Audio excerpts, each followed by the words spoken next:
Good evening, ladies and gentlemen. It's about 7:30. Let me call to order the June 2nd, 2015 meeting of the Merrimack Planning Board. Let me begin by reminding everyone who speaks before us tonight to sign in and make sure your microphone's turned on and to speak clearly into the microphone so the folks at home can hear you. By way of announcement, our next Planning Board meeting will be June 16th at 7:30 p.m. in this room. Let me begin by appointing alternate Nelson to sit in for the empty Planning Board position, and we'll appoint Jeff for Mike tonight. So we're going to use both of our alternates. Lynn should be here shortly. With that, it brings us to the Planning and Zoning Administrator's report on our agenda. Tim, do you have anything to report for us? I do not have anything this evening. Are there any questions by members of the board for the staff? Yes, does Tim have someone to introduce to us? I could do that. Yeah, that might be courteous. To my left is Emily Edwards. She's our intern for the summer, working in the department. Emily's a student at Dalhousie University up in Nova Scotia, Canada.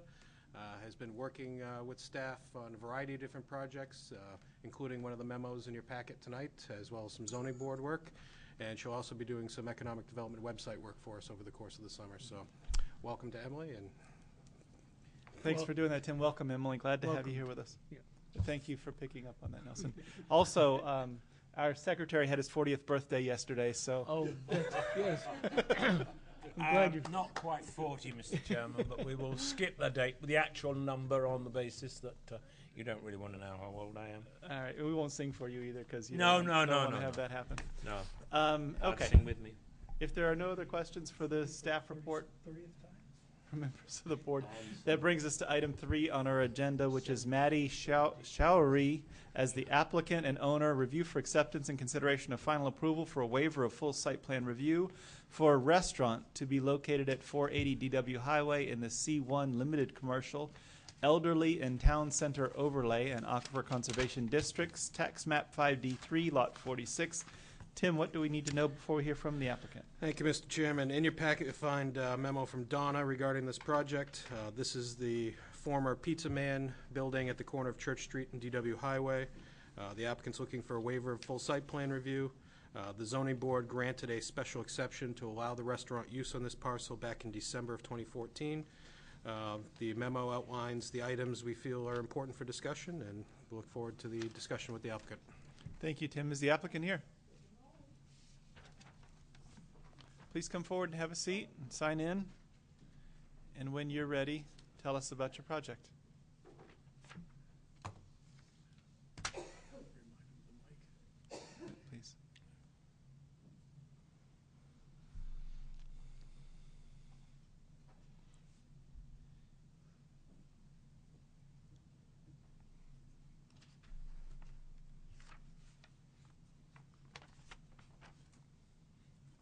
And then, yeah, make sure your microphone's turned on.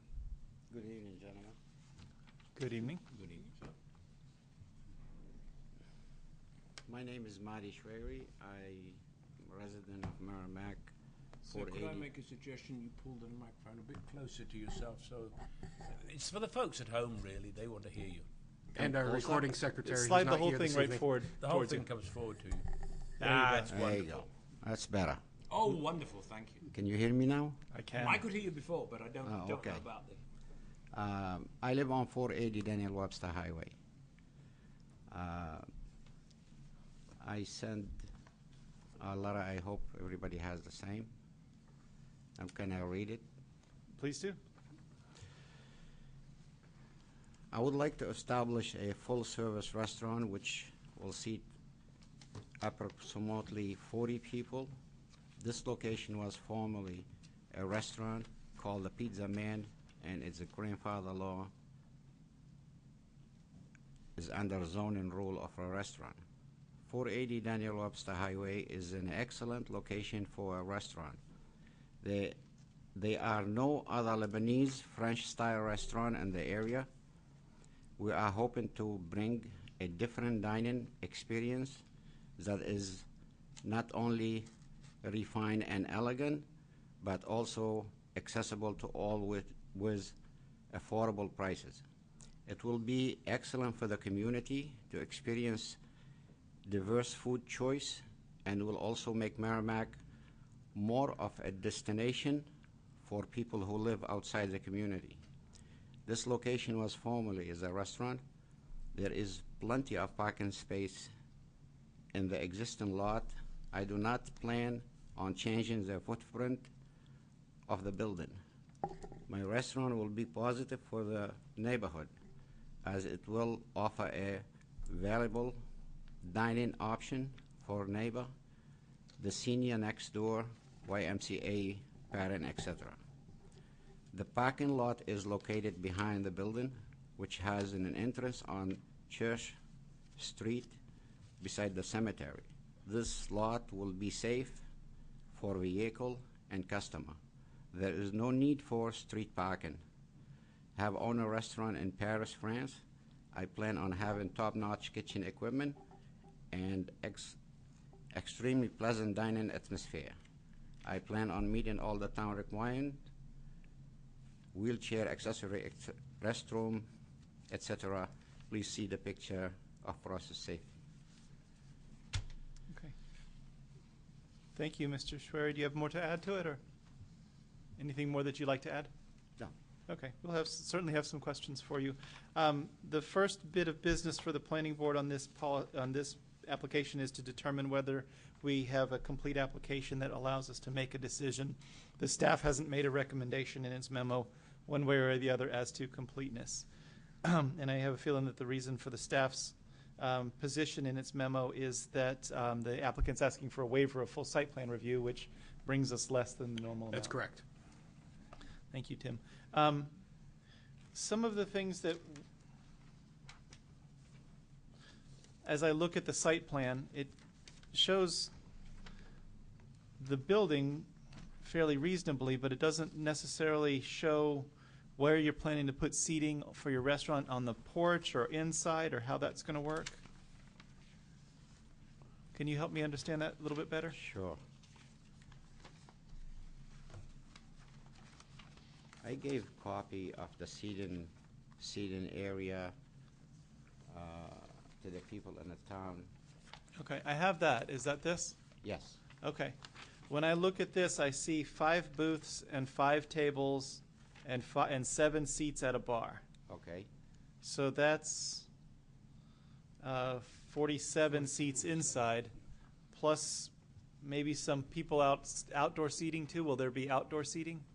This will be the porch seating for people who walk by or people who pass by. Okay, how many seats are going to be on the porch? It's gonna be like 2 umbrella on both sides, and like 4 seats on every umbrella. Okay, so another 16 seats. Yeah, for the people who walk by. You know, in the summertime you open your porch. In the wintertime you don't have a porch. Oh, I support it. I love the idea of the restaurant and the outdoor dining and all of that. I'm just trying to figure out how many customers you may have here. And with all of those seats indoors and outdoors, you're up to 63 seats for the restaurant. I figure 4 people for every car. If they come 4 in a car to be seated. Okay. Our usual standard for restaurants is 3 people per parking space, Okay. which at 63 seats would be 21 parking spaces plus some for your staff. Do you have that many? No, I don't. How many you got? I get 17 parking, I think. Okay.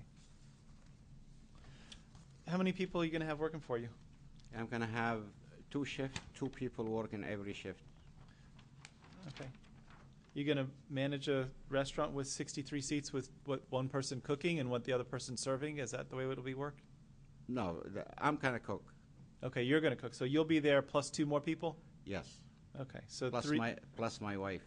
So you and She's your the so French 4 cook. people. Okay. I'm sure her cooking is fantastic, and I hopefully look forward to having it. But that's 4. So there'll be 4 people working there. Yeah. Okay. So with 4 people working there, with 17 parking spaces, that would leave you 13 for your customers. That wouldn't be enough for the number of tables that you have here under the parking rules, unless you asked for us to waive part of that provision and argued how you would manage that for your restaurant.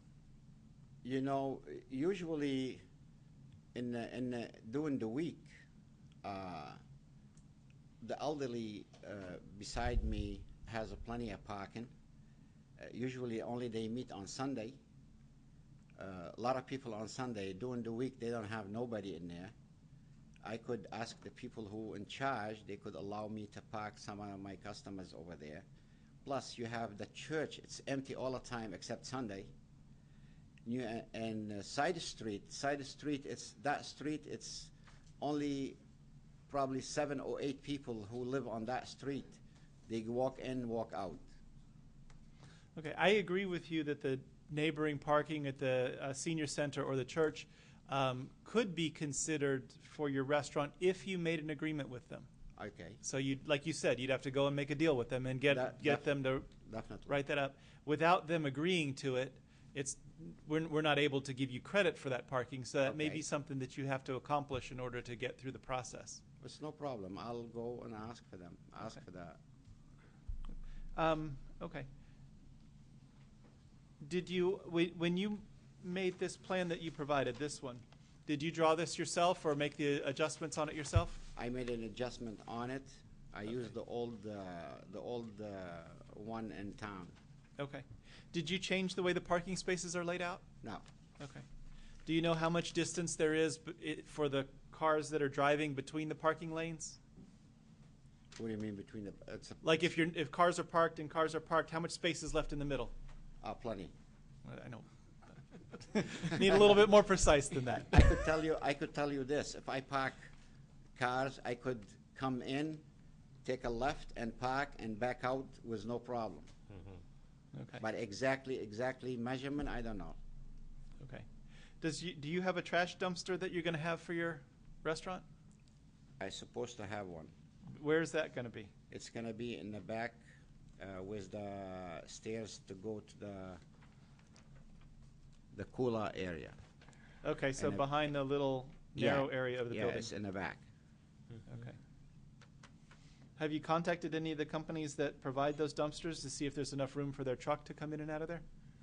It will be enough place to get in and get out. I think that you're very confident of that, but part of what we have to do is make sure. You know, I own Classic Gas before, Okay. and I'm familiar with the area. I know most of the people who load the trash, and they have dumpster and everything. Okay.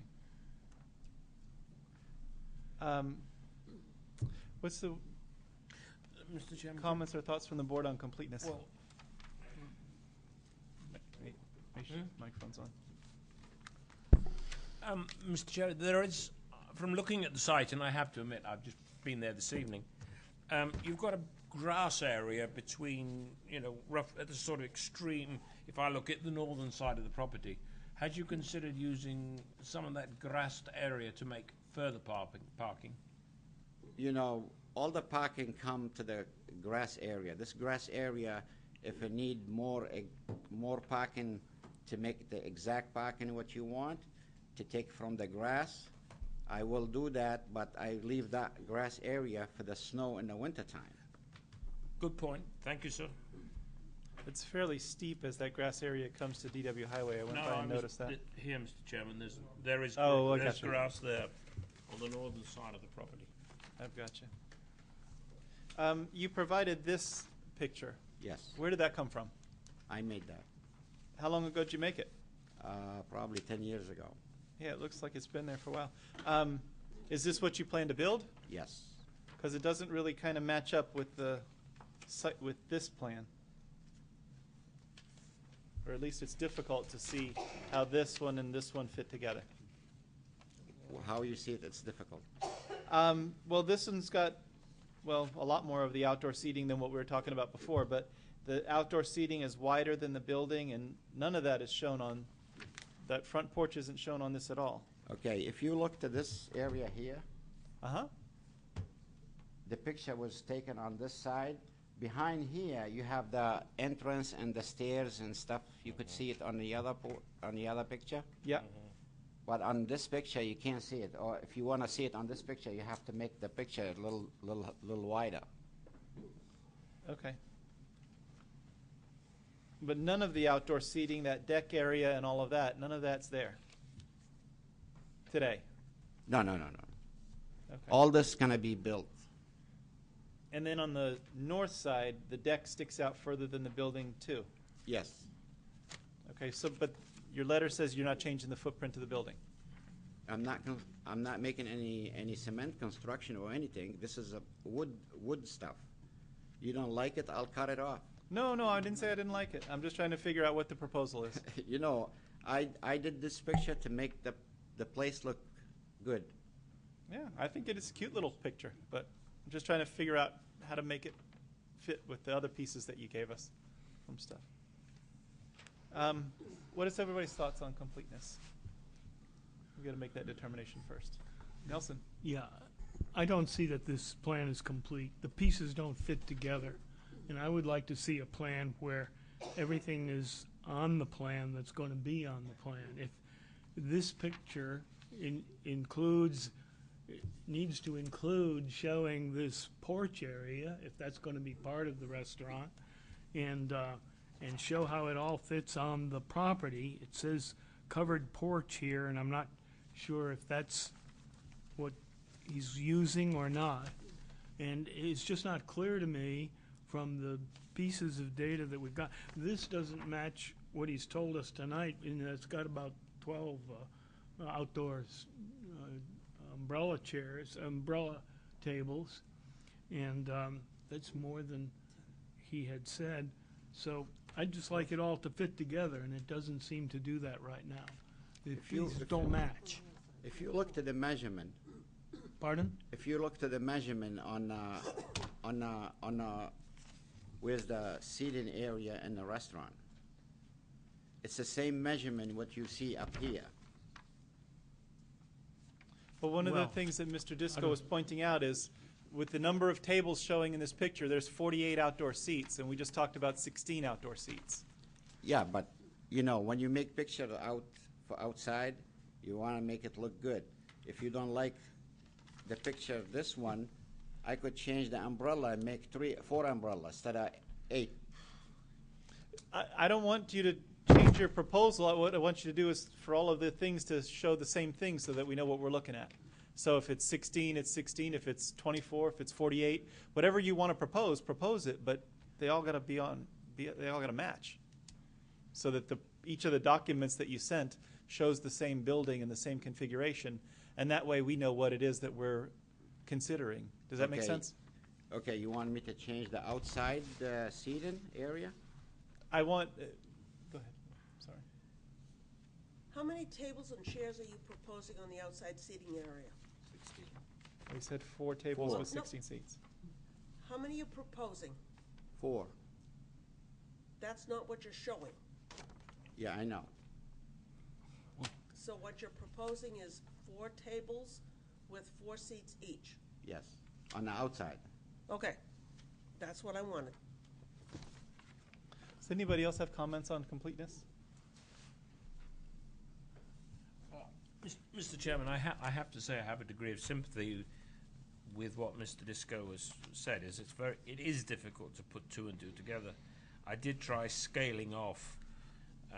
If you look at this site plan, it shows 27.7 feet for the, if you like, the shortest side of the building. Well, if you then take that 27.7, that seems to tie up with the seating plan from the edge of the back edge as far up to where the entrance is concerned, and the other 9 feet odd is the bit that's covered in glass, if I look at this picture.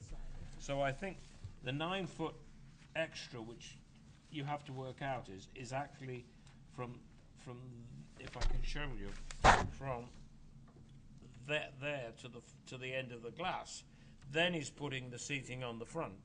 So, I mean, I think I understand what he's doing, but I do share Mr. Disco's point of view. I think it'd be much easier if we could actually have something clearly documented, so it does look all in one piece.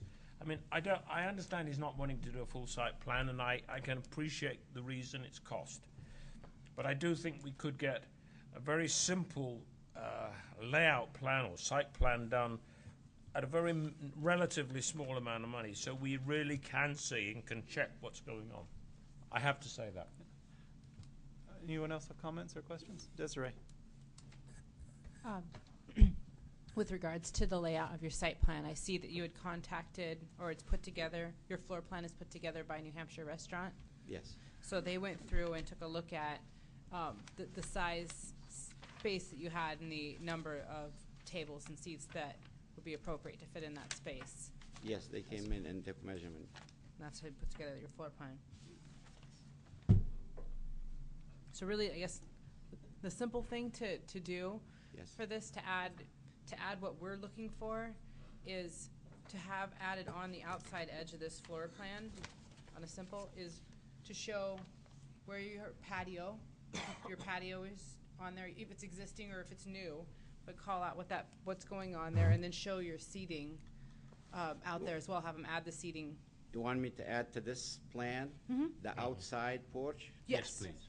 Okay. And put dimensions on this so we get an idea, and if you're adding it, then say that, proposed porch adding, because you'll have to come in for a building permit for that when you go to build it, to construct it, Okay. if it's not already It's gonna there. be wood. It's not gonna be cement or anything.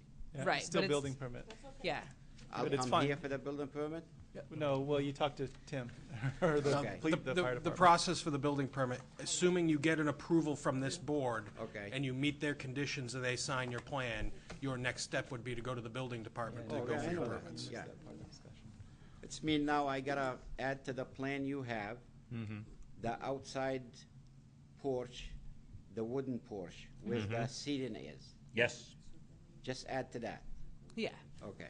And to make sure that your site plan is consistent with that floor plan and everything you're planning to do, including your dumpster location, and as many dimensions as you can get in terms of the information that the board needs to make an informed decision. Okay, beside this, you wanna see the dumpster in place on paper?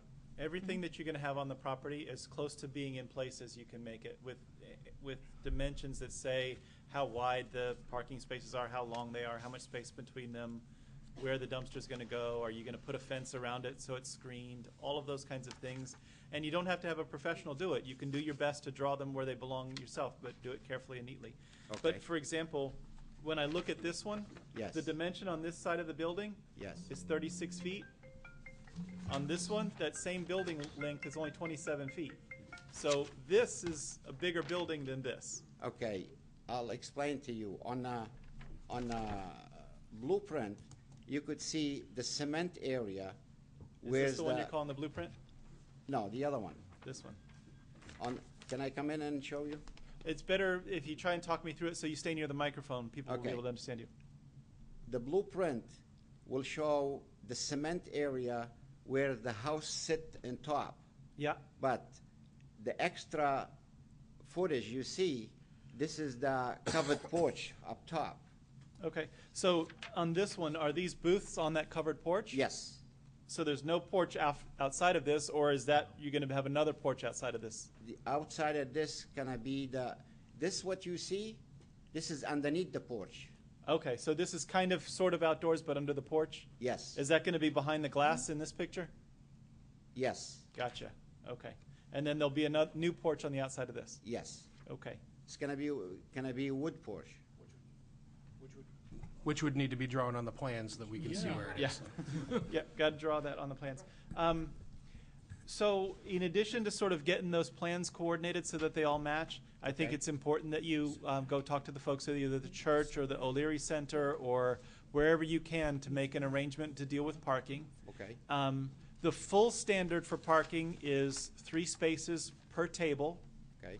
and 1 for each employee. Okay. Now, you also have a residence in this building, too. Chairman? You live in upstairs. One space per 3 seats. 1 space per 3 seats. I got you. 1 per table is too generous. 1 per 3 seats. And 1 for each employee. You're the one living in the apartment upstairs? Yes. What kind of apartment is it? Is it 1 bedroom, 2 bedroom? It's 2-bedroom. Would you ever think in the future that you would rent it out to somebody else, or is that always going to be something for how? What I'm trying to be careful of is making sure we don't need more parking spaces for that too. Okay, I'll tell you, the reason I'm making this restaurant, my age, I have 10 years old. my wife younger than me 15 years. I don't know what I kick the bucket. I gotta leave something for them. This is the reason I make that. If I don't have the 10 years old and a young wife, I could put myself on a plane and go and live in Alaska. Understood. I don't want to chase you to Alaska. I like it, frankly, yeah, I didn't take long enough to say that I like the proposal. The idea of eating in a French Lebanese restaurant intrigues me, and I think it's cute for the middle of town. So I don't have any, I don't want to scare you away or think that we don't like what you're proposing. We just got to try to get it into a format that we can. The other thing to make sure he's aware of, if he's going to be putting on the addition to the front for the outdoor seating, the front setback in the town center overlay district has to be 30 feet from the property line. Okay. So if he can't meet that, it's another trip to the zoning board. So do you understand what he just said? When you build your deck out front, it has to be a certain distance from the front property line, or else you need permission from the good people over at the zoning board. Okay. Lynn's one of those. She's very generous. Also, tell me, as you get to your parking lot behind the building, right now there isn't sort of a defined driveway entrance. It's just kind of joins the street the full length of the parking lot. Yes. If as a part of the approval we wanted you to sort of narrow that down to have a specific defined driveway rather than open pavement along the whole front, is that something that you could do or would do? I will do that. Okay. Does that answer the question that you were telling me about before in terms of the driveway and the pavement? The other thing that we should talk about a little bit is sidewalks out front. And I know that you're kind of paved along the front of the building from the north almost all the way across.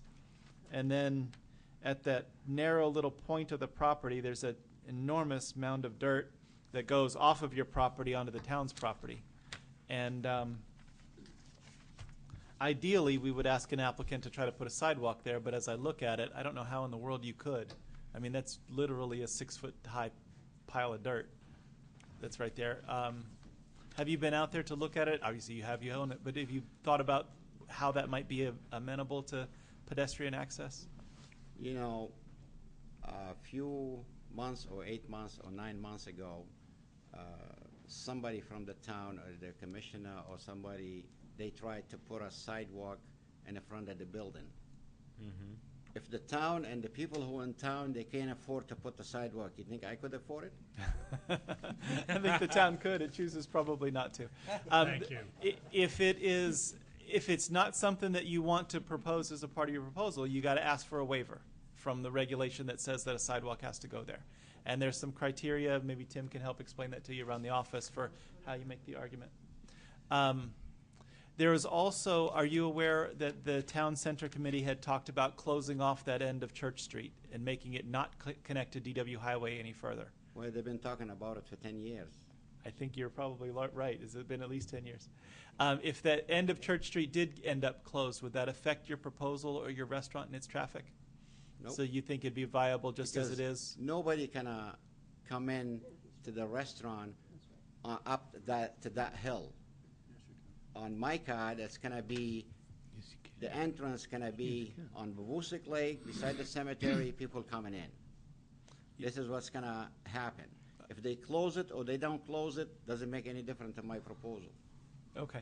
I think that you can come off of Daniel Webster Highway today, but tell me about where you would think about putting signs for your restaurant, because signs by Babusick Lake Road probably don't fit within our ordinance either, because it's off of your property. Well, I think people has a GPS, right? People, they could figure out how to get into that place if they have a GPS. I think so. Are you satisfied with what that may do to your business, though, if people find it hard to get to? People find, when somebody like to eat French or Lebanese, they could find a way to They'll get go in there and find it. Lynn, what do you choose? Your hand up. My husband uses Samantha to get to places, and Samantha is not always right. Okay. You know how many times I think you're going to be relying on word of mouth, yes. and those people who have been there before to say you need to go to this place because it's great, and I'm hoping it will be. They're gonna fight for each other to get in. But Samantha is not going to work for that.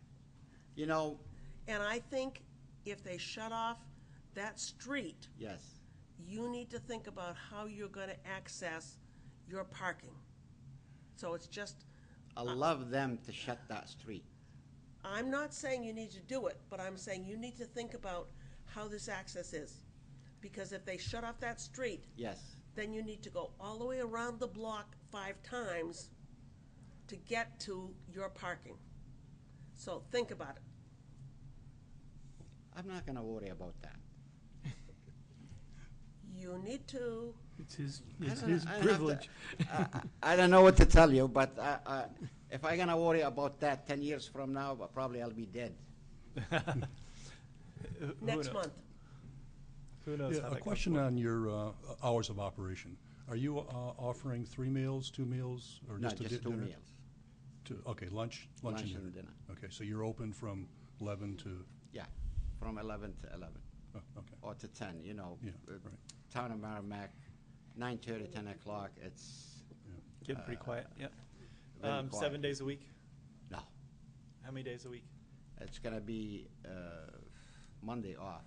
According to his plan, he's got Tuesday through Sunday, 11 to 1 a.m.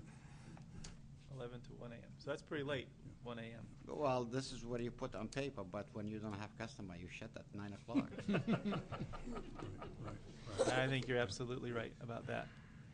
So do you know what it is that we want you to do in order to put the proposal forward? The things that we need to change or fill in the gaps in the application? Yeah, on the print I have it, I gotta add to it the 4 seated, and I gotta go see him. Yeah, you can come see Donna and I, and we'll walk you through it. Okay. And get some relief on some parking from the neighbors? Get some kind of Well, an I've been agreement from them? plowing their driveway, the place, because sometimes the town doesn't do it. I'll do it for them. I don't think they're gonna mind, let me, In writing. yes. I Yeah, will. I'm sure it's a great trade for them, and if you're making a deal and you've been helping them out and a good neighbor and all that. But it has to be in writing in order for us to sort of account for it Sure. for you. Couple options for the board. You could continue the entirety of the package, acceptance and the public hearing to a date certain, or you could make a decision on completeness and have him start over. Okay. I'm not necessarily looking for him to start over and pay a new fee and all of that stuff, so you're Nor am suggesting I. that we continue I it? think a continuance to date certain is probably the best course of action at this point. Do you know how long it would take you to get together the materials that we've given you for homework? I'll draw it tomorrow, I'll bring it back. Okay.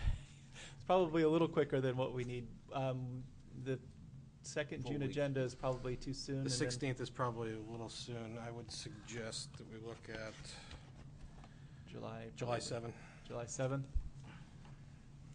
So you could get the information, Tim could get a look at it, and we'd be back to take a look in July 7th. Would that work? Okay. What's the will of the board?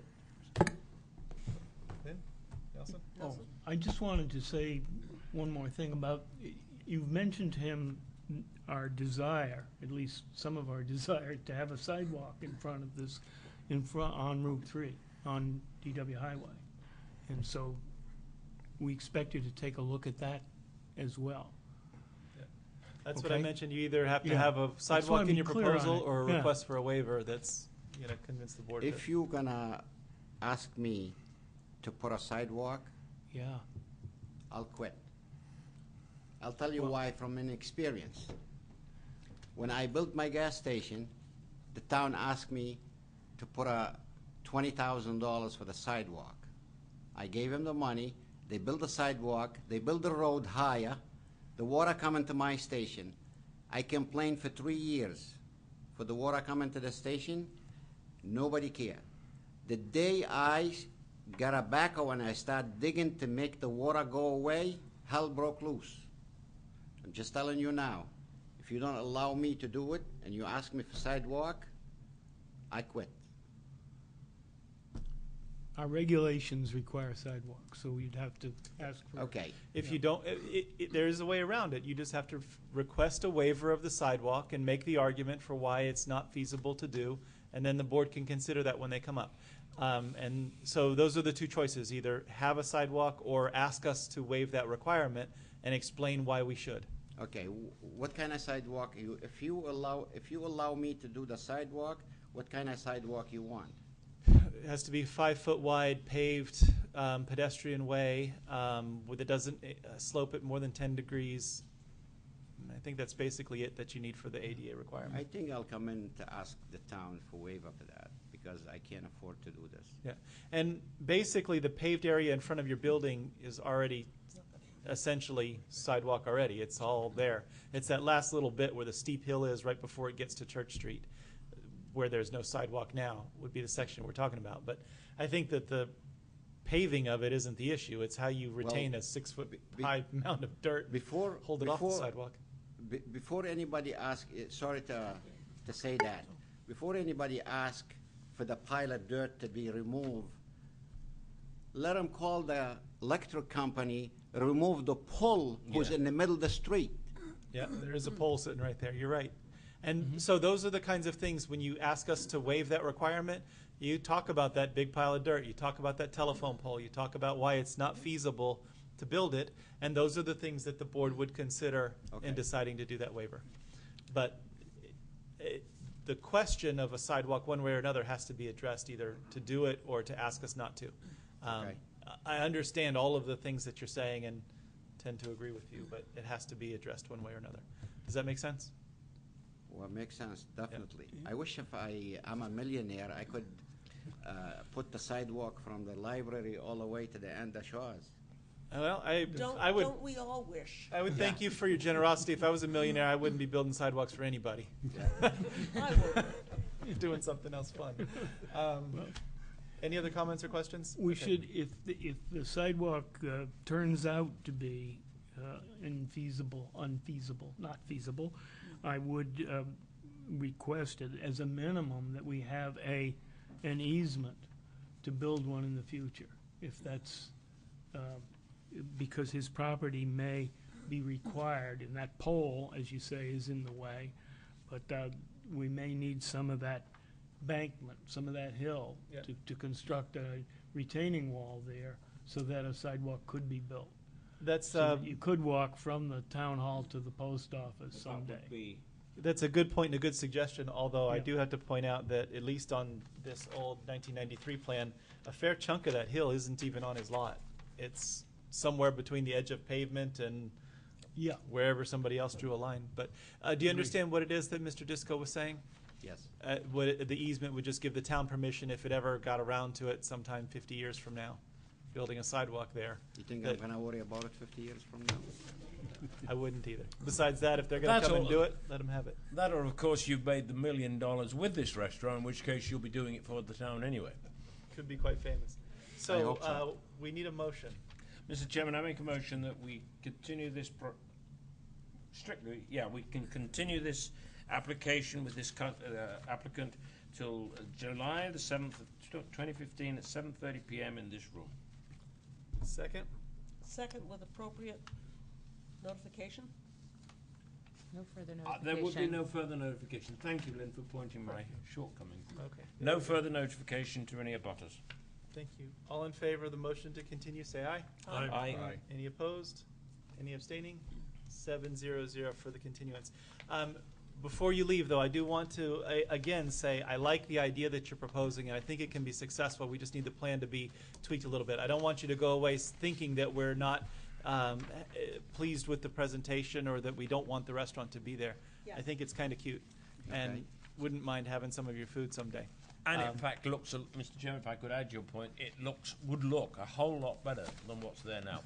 And I'm not being rude about your property, but it isn't the most appealing looking building. You know, you've done. if you go back to 2000 and if you saw that property, Yes, you're gonna cry. We have. we have. I remember it. I Okay. remember it in 1995 when I Well, first look got at it home. now. The only problem still have the front. Yeah, I know. When we're done with it, will be beautiful building in town. So will we're be. encouraging you to continue Go with it. Keep Okay. working, you're with getting your there. intentions. But you push me too far. No, not yet. Not We yet. may, but not yet. July 7th. Not yet. Can you squeeze me in the 16? Not yet. Okay. Whatever you say. Thank you, Mr. Schwery, for coming. Thank you Thank you very so much. much, Mr. Chairman. We'll see you in a few And weeks. thank you for coming in with a proposal that will improve it.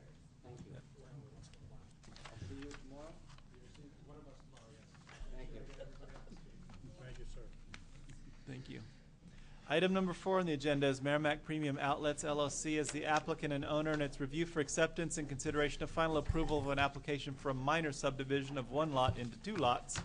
The parcel is located at 80 Premium Outlets Boulevard in the I-2 Industrial and Aquifer Conservation Districts and Wellhead Protection Area. Tax map 3C, lot 191-1. Tim, what do we need to know? Mr. Chairman, members of the board, in your packet, you'll see the memo from Donna and Emily regarding the project. This is a proposal to subdivide the existing MPO property into 2 parcels, into an 111.6 acre parcel and a 32.4 acre parcel. The second of the smaller of those parcels will eventually be the second phase of development at the Premium Outlets. This project did receive a variance back in 2013 from the zoning board to allow for this subdivision without the 100-acre requirement. And it's consistent with the conditional use permit and all the site plan approvals that have gone forth to this point. We do expect, and I'm sure Gordon can elaborate a little bit further, that this will then set the stage for a site plan submittal at some point in the future for the expansion of the facility. Thank you, Tim. You said this fellow's called Gordon? Have we seen him before? Yeah, Mr. Chairman, it's deja vu all over I again. think so. Please introduce yourself. Thank you very much, Mr. Chairman, members of the board. I am Gordon Leedy, and I am a landscape architect and planner with VHB for the applicant, Merrimack Premium Outlets, LLC. Let me first say that I've missed you all. Mr. Chairman, can I counter that by saying I hope it doesn't take 8 years to do the next stage? No, I don't think And so. I'm going to leave my boots at home.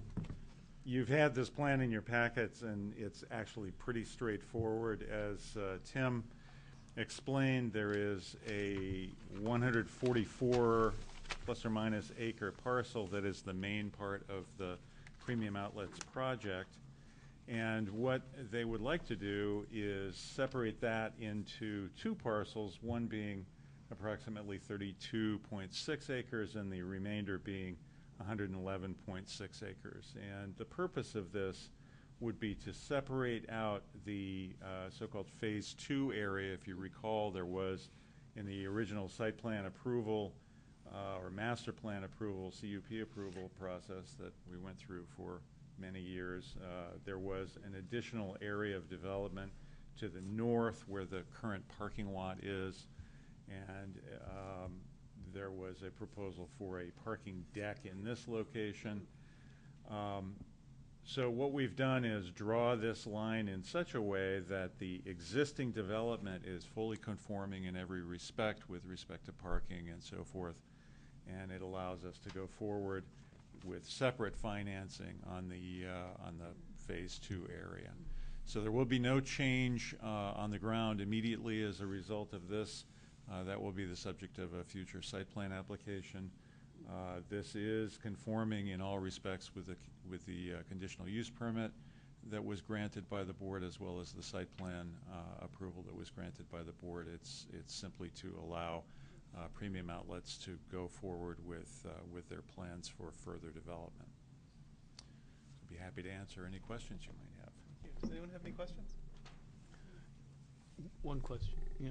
Is it planned to be kept in the same ownership? That's the current plan. I mean, it may be separate. It probably will be separate entities, if you will. Yeah. I mean, they set up special purpose entities for ownership of these properties, but it will be managed by the same group and leased by the same group, and ultimately the parent company would be the same, would be Simon Premium Simon Outlets. Properties. Thank you. Mr. Chairman, I would like to make a motion that we consider this application as complete, and therefore we can accept it. Motion is second to accept the application as complete. Any comments or questions? All in favor say aye. Aye. Any opposed? Any abstaining? 7-0-0 to accept the application as complete. Are there Mr. any Chairman, waivers as in part view of of the this? comment that we got, may I make the motion was proposed by Mr. Milnes and it was seconded by Ms. Christensen. Ah, thank you. I forgot that we don't have our good note taker here today. Are there any waivers as a part of this application? Yes. Yes, What do there we is got? a waiver application for waiving a portion of section 406 1I of the subdivision regulations with respect to location of monuments to be set. And what we're asking is that within the developed portion of the property, since the monuments would be set in pavement or in a plaza area or so forth, that these monuments at these corners be waived, and we will set the other applicable monuments elsewhere on the property. And the reason really is that since there's no setback requirement, since it's really going to continue to function as one development, we'd rather not have that kind of demarcation sitting in the middle of a sidewalk, for example. Which somebody would fall over. Exactly. Absolutely. What are the comments or questions with respect to that waiver? No problem. No. Is there a motion? Is that the motion? Make the motion, Mr. Chairman, to waive the requirement for monuments within the, between the two properties, within the parking and building area as requested by the applicant. Is there a second? Second. Moved by Mr. Disco, second by Ms. Christensen. All in favor say aye. Aye. Any opposed? Any abstaining? 7-0. Can I have the Should- motion maker I- give the justification, please? Thought of it right after I said it.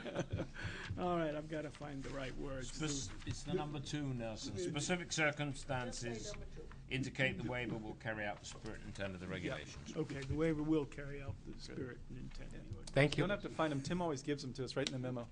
I know, but I didn't. We still overlook them. I was trying Okay, to do we've it got a without the second waiver memo. request in here? Or is the second one just for waiver of full site plan review? There is no other, No, there's there are no no other other I waivers. just saw 2 letters, so I thought there was One 2. is the narrative for the Okay. subdivision. Let's have a public hearing and see if there's any citizens who wish to weigh in. Are there any abutters or interested citizens who wish to weigh in as the board considers this subdivision application? Going once, twice, nobody's weighing in. Any other comments or questions? Close the public hearing. Any other comments or questions by members of the board? The only comment or question I have is there anything that you can share with us in terms of the potential for a timeline on phase 2? I really don't have that yet. You may recall that there was a flurry of activity back in 2013 when we actually went before the zoning board and we were sort of getting geared up. It frankly is all dependent on demand. It's dependent on a few things. It's dependent on demand for leasing, which they've had some interest in the site recently, and it's also reliant on their determination of what their sort of overall corporate priorities need to be. So I don't have a real clear answer, but what I'm getting is that they would like to start construction next year sometime. So that means the that we world have to aligned for start them? permitting it, fairly soon. How about the pad sites on the lower end that were hotel, restaurant, and all of that? Is there any future thinking specific that can be shared with that? There is nothing right now. I can say that we're in the process of considering options for that site, but as for a solid time frame, again, it hasn't been determined as yet. Okay. Fair enough. I think that's the best answer you could give, I guess. Any other comments or questions? What's the will of the board with respect to final disposition? Make a motion, we grant final approval for this application in line with the comments made by Donna and Emily on the memo dated May 28, 2015. Second? Motion by Mr. Mills, second by Councilor Mahon. Is there any other comments or questions on the motion? All in favor say aye. Aye. Any opposed? Any abstaining? 7-0-0. Thank you, Gordon. Thank It's you good to very see again. much. Item number 5 on our agenda is Button Homes LLC and Donna Kazmierczyk. Request to amend our previously granted conditional approval from the April 7th, 2015 Planning Board for a minor subdivision of 1 lot into 2 single-family residential lots located at 71 Bedford Road in the R Residential and Aquifer Conservation Districts, Tax Map 6D, Lot 90. Tim, where are we? Thank you, Mr. Chairman. The applicant is here tonight to request that the board consider removing the requirement for an easement over the drainage pipe and culvert between the applicant and the Baptist Church. The staff is certainly willing to listen to what the applicants have to say, and we'll offer our recommendation following their presentation. Okay, procedurally, do we require any acceptance or consideration? Or would No, this be a because this is presentation essentially a instead? request to amend the approval that was already granted. There is no need for acceptance on this. Okay, thank you, Tim.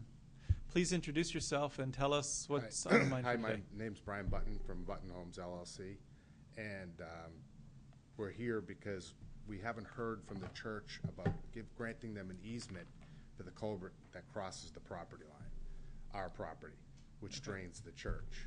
So, and we also haven't heard from them about tying into their manhole for an easement on their property. So we want to see if we can waive the culvert easement because they don't want it. And still was hoping we could get the easement to tie into their manhole on their property. Okay, well, we don't grant their easements, so that's got to be for them to Okay. decide what to do. So, The requirement for an easement over the culvert, the drainage structure that crosses your property, fairly important piece to this puzzle, because obviously if something happens to that drainage line, someone's got to have a right to do something about it. right. Either you or they or otherwise. So help me understand what the board should consider in terms of why we would want to remove that requirement. Because I feel that the culvert doesn't impact my property, and the reason why the culvert, well, it's not my property yet, but doesn't impact the property that we're subdividing, it impacts the church property, because we're draining the church property. If the church, if they didn't put that culvert in there in '78, the water would just flow back its regular brook-like flow that flows towards the front of the property, which doesn't impact either of the parcels that we're gonna build, the buildable areas that we're gonna build on. Yeah. So, Well, that's why you would use an easement for that. The same was if you had a power line going across it, it wouldn't be power for your place. It's just crossing your property. so you're saying that if the church doesn't want an easement, then we have to put easements on each property? Is that what you're We don't have a saying problem too? with granting the easement, they don't want it. Yeah, They will not sign it. Well, I'm not sure that they have to sign it, but they do have to accept it at least a little bit. Tim, I looks was like you had a told by comment on your lawyer mind. that they had to sign it. yeah. So that's the dilemma we're at. So we thought we were giving them an We have no easement. problem giving them an We don't, easement. I don't have a problem giving them an easement. We were gonna give them a 20-foot easement, to go down through that line if they ever had to replace it. And we haven't heard back from them, and that's where we stand. When you say you haven't heard back from them, what kind of outreach did you do? We've been emailing them, Emailed and 3 or 4 times, they just won't respond. And- The pastor said he was waiting to hear from his elders. That's the And last it's communication I basi- got, and yeah. it's been a couple of months. yeah, 'cause Make we sure were- your microphone's turned on or lean forward a little bit. Yeah, we were here, 2 months ago, right, for this? So they've had ample Been a time couple of months, yeah. to proceed with this, so, I was hoping that, I don't know if they're here tonight, I was hoping they were gonna be here tonight, because we could try to Are you- hash this out. I don't think you introduced yourself when you were. Lori Droscher. Lori? The second applicant. Okay. The second applicant? Okay. I'm purchasing the property with him. Okay, so if they subdivide it, then you want the other parcel? Is that what it is? Okay. If we don't require the easement to be put there and something happens to this culvert, it might potentially be your responsibility to go in and fix it, replace it, repair it, that sort of thing. Is that something that you're open to have? Are you prepared to shoulder that burden, realizing that it could be as much as the construction of a house? Yeah, I know, that's where the dilemma we I don't stand want the with. responsibility to repair it, no. Yeah, it's, It's not benefiting our property either. Okay. As we go forward with this, They can't hear in the back. They're Okay. signaling they cannot hear. Yeah. Your microphone isn't on, you have to hit the It's button. not on? Oh, okay. mine's all right. better? Repeat. I said, I do not want the responsibility to maintain the culvert. Okay. From the planning board standpoint, as we look at a subdivision where there's essentially a utility structure crossing it, somehow we've got to understand who's responsible for it, either by an easement or by the people taking responsibility for it because it's on their property, one way or another. So if you're saying you don't want it and they don't want it, we've got an application we can't really approve because it's not resolved. You follow? Mhm. So which way, how do we go? How do we get out of this dilemma? Well, what if, is the culvert necessary? Think- That's the question. I think it drains quite a bit of land that's been constructed on. I think it probably was wetlands at one point, but I think it's necessary for, if you got rid of it, all the water that's flowing through it would go somewhere else. And I'm not suggesting that you do that because I think you'd open yourself up to legal liability for pushing water off onto somebody else's property. Right. Even though essentially that's what happened to your property is it's been pushed off onto yours and right through it to the other side. Okay. Um, I mean, originally that culvert was put there because the owner didn't want the water running across his field. Yeah, it dried off. It dried up some areas, so it Yeah, made some so- area buildable that wasn't already buildable. All right, so Hang on a second. Are there any abutters or citizens, anybody from the church here today that wishes to speak or be addressed? No. Figured that was worth a shot.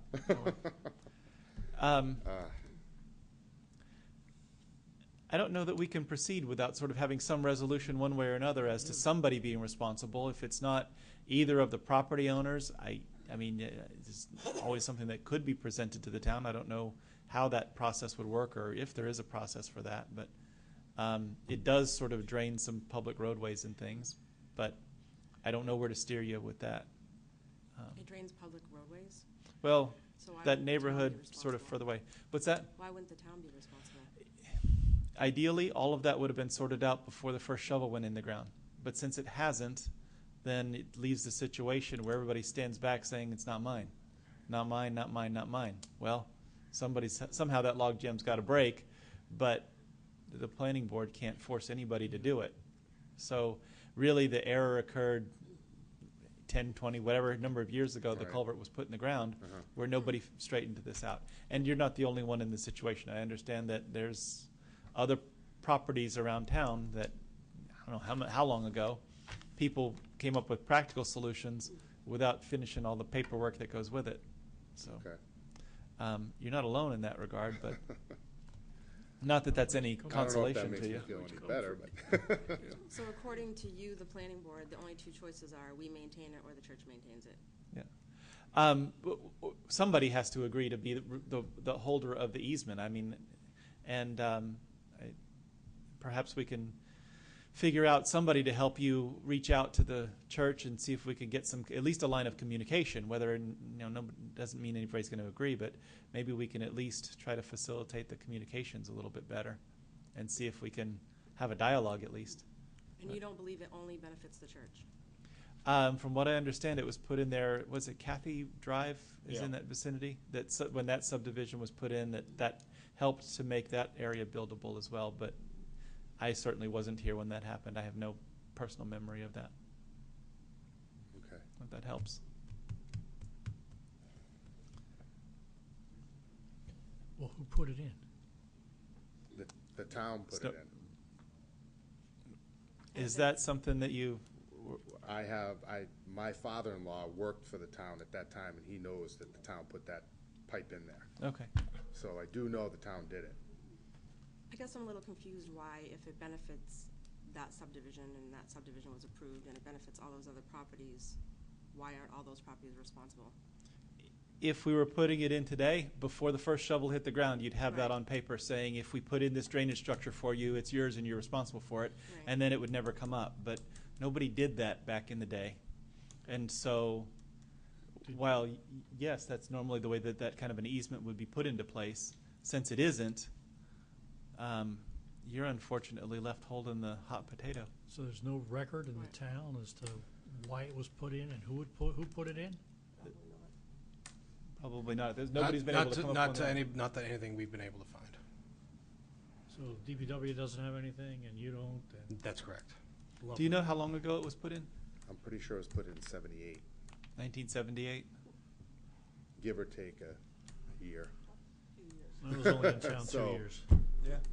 Yeah. by then, so. After the property, the culvert's all gone. I mean, continued that culvert and it's been washed out and it's not It's used already anymore. missing and rotted away.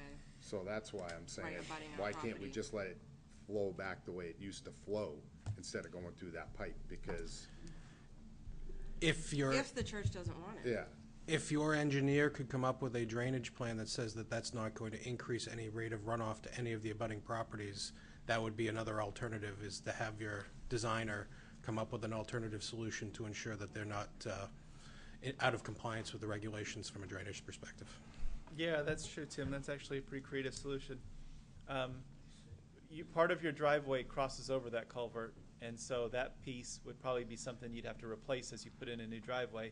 But for the rest of it, if you've got an engineer that will come up with drainage swales or something that allows that to run overground and end up in the same place and not increase runoff and all of that, you may have a solution that makes the whole culvert and the necessity of an easement go away. yeah, that was my thought. If you replace that piece under the new driveway that was gonna go just a little bit further away from the old culvert and let it just flow the way it used to flow down its natural path. Well, how much of the land that's your two-lot subdivision was covered by water when it was flowing in that natural path? Did it stay confined to an area, or did it flow all over the place? It stays within a 4-foot swath right down. It's still there where it flows.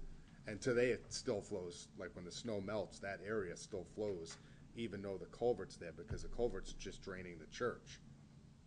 But the property that exists right there that's being divided drains through that drainage swale that's natural. Okay. If you did that, then you would not need an easement, because the culvert under your driveway is going to be your responsibility as part of your driveway, not because it drains somebody else. And obviously, That's a better selling point, because you get these two lots and you got two neighbors that have a culvert cutting across both properties, and one's not gonna want it. You're gonna have to give them easements if you do it that way, once you divide it up. So just putting one pipe just right in that one makes it simple. you think you can work with whoever was helping you lay out your subdivision to come up with a design on that, or an engineering plan? Probably, yeah. I think that we could take a look at something like that at one of our future meetings and see if we can't get you some relief where we're kind of stuck on this easement problem. Is there a way to Would- work that into the approval, that if we get that, we can just have it approved, or do we need to come back? Tim, is that something we can do as a conditional approval kind of a thing? I would probably say no at this point, because in the original application for this, we did not retain the services of our peer review consultant because there was no change to the drainage design. If we're doing that, we're gonna need to establish escrow for peer review and have that reviewed by our engineering consultant, assuming that's the direction they go. So I would prefer not to conditionally approve or put a condition of that nature.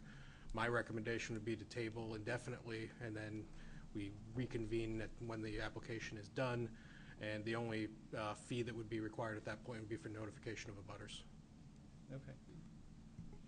As a part of what would have to happen if you redesign the drainage is a project with a little bit more sophistication in the drainage like that has another engineering firm that the town hires and the applicants pay for to give us their opinion that what you've designed will work and is appropriate, and it costs you a little bit. I don't think it would be incredibly a lot for a simple drainage problem like this, but for that reason, what Tim is saying is that we ought to hold off on giving a conditional approval until we have that feedback from the engineers. But I have a feeling that there may be some other assistance working here, and we may be able to figure out some other options as well. Do you know how long it would take you to meet with the engineers or get something put together for a I plan? could probably meet with them tomorrow. I don't know how long it would take to do the new design. That would be dependent on them. 2 weeks maybe, I'm hoping. Yeah. So, If they would do it quickly, it still requires a little bit of time for the engineers to look at it once you sort of submit all of that. And I'm not sure whether it's best to pick a date certain or whether it's best to sort of give you the time that you need to do that, and whenever you're ready, you come forward and we'll get you on the next agenda with the notice. Like I said, the only fees that would be involved with this would be the abutter notification in terms of the continuance. That's another If you go to a $600. date uncertain, And then, once we have the submission with the drainage information, our consultant would then come up with an estimate for what the escrow would need to be to cover the cost for that. Now, you mentioned 600, but I don't think your butter notification is going to be anything like that. It is. We just paid We've paid it twice. $525 to come here tonight But- on top of what we did, because there's so many abutters. Why is their butter fee so The high? But if, 75 but if butters. we table to a date certain, If you There's table no- to a date certain, then you don't there's have no to do abutter that. fees. That's correct. okay. You just need to make sure you table it out far enough that there's sufficient time to get everything completed and done. Or What- we'll be, what would you or we'll be expect? punting it again. Or you'll be continuing again. What would you expect? Once we have the information and the escrow is paid, the turnaround time from CLD is 10 working days.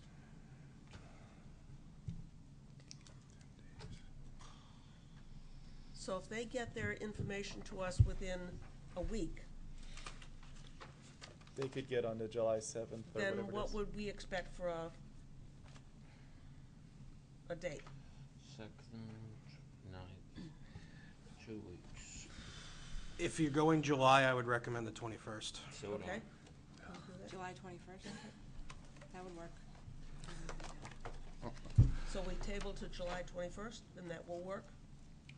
As long as they get the information to us in a timely manner. Let me just ask one question. Of course. We still have the choice for somebody to take responsibility of that easement between now and then, and not come Absolutely. back. Yeah, that course. approval stays in Of place course. until we replace it with something, some other kind of approval. If you were able to Yes. come to an agreement with the church and the church signs off on the easement, then we don't need to You never even come worry back. about, you can Correct. withdraw this amendment request and then you can move forward with the signature of the plan as was approved in April. Okay, but I would say let's plan on the 21st, if that's okay. Yeah, if we put it on that calendar, you Then don't have we'll to do work the on the abutter second. notification again. Okay. So I didn't realize it was so expensive for the abutter notification. So- The Bramber, it's the Bramber Estates across the road.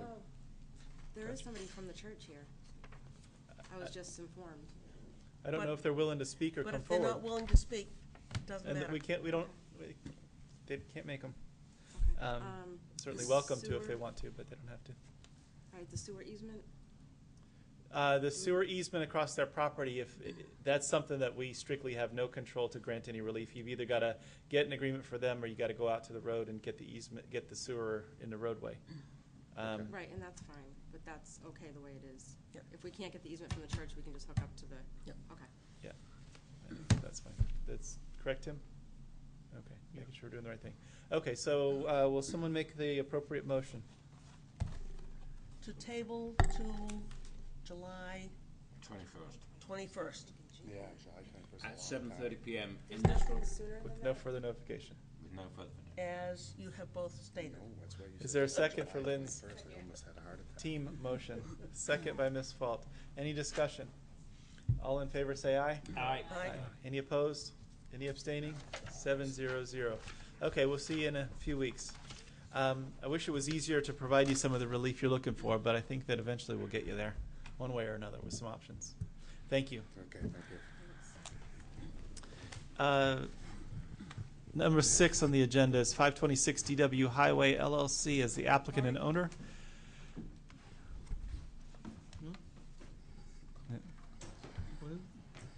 Separate. Review for consideration of final approval for a site plan to construct a 44,000 square foot commercial storage building located at 526 DW Highway in the C2 Commercial and Aquifer Conservation Districts, Wellhead Protection Area, and 100-year and 500-year flood hazard areas. Tax map 5D2, lot 001, and this item is continued from the May 19th, 2015 Planning Board meeting. Tim, where are we?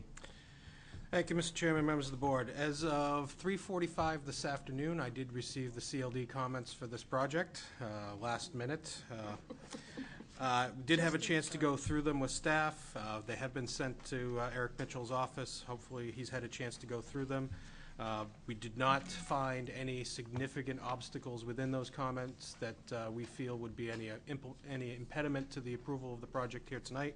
I would also note that we did get a new waiver request letter for 2 waivers, both regarding the landscape requirements that you should have had on your table here this evening, that Mr. Mitchell will be discussing here tonight. But given where we're at with CLD and the waiver requests, I think the staff is comfortable if the board is in moving forward with the conditional approval tonight. Thank you, Tim. Please introduce yourself, Mr. Mitchell, and tell us where we're at. Yes, my name is Eric Mitchell. I'm here to present this plan for the owner, 526 DW LLC. We were here earlier this month, and we've continued till tonight. As Tim has stated, we did receive the CLD report and review late this afternoon, and we did have a chance to go through it and look at every item by item. And I concur with Tim and their staff that they're not design elements that require some input by the board, at least based on my opinion. I think most of them are either details or additional documentation that's required, and so I believe that many of those have been done in the last 2 weeks because we've been adding things to the plan, such as what the fire department wanted and other things. I believe that we can handle the things that are on the CLD report with between CLD and staff if the board was to consider a conditional approval tonight. And as Tim has mentioned, we do have 2 waivers requests relative to landscaping, and I'll go through those when you wish. Okay. Are there any questions by members of the board for the status update that we just received of the CLD issues? Could I ask Mr. Mitchell if he's also read the memo that came out from Gillian, which mainly seems to be 1 or 2 minor things from the, I suppose the fire department wouldn't call them minor, but things like road width of 24 feet and things like that. Are you happy with those minor amendments? We did, that memorandum I think came out about 2 weeks ago, if Yes. that's the date on it. What we did on that, we have changed the width to 24 feet as requested.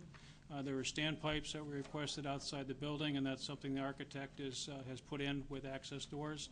And the one thing that we did discuss with the fire department was the 40 feet between the buildings. We had 30, they requested 40. The owners had talked to the fire department since, and they agreed to the 30 feet, provided that we provide the paving from building to building so they can get through it, and it's not a narrow way. So the 30 feet is okay with the fire department, but we would make sure that all these plans are all right through the fire department and other public departments before they come back to the board. Okay, so that's just a condition that you're accepting. Yes. What you've got an agreement, so we just need to document it. But thank you for that, Mr. Mitchell. It's obvious you've worked well with what they wanted. Thank you for that. Other comments or questions? Well, I had a question the last time, Mr. Chairman, regarding the drainage and where it went. You were going to look into that, I think, after our meeting. We talked about where the water went from this new building in that area, and some of it gets infiltrated, and we think there's some overflow, possibly to Babusick Brook, and yeah. Yes, what we have designed is the water from the new building all does flow to the rear of the property, and we do have an infiltration basin there with no outlet. It just has an overflow.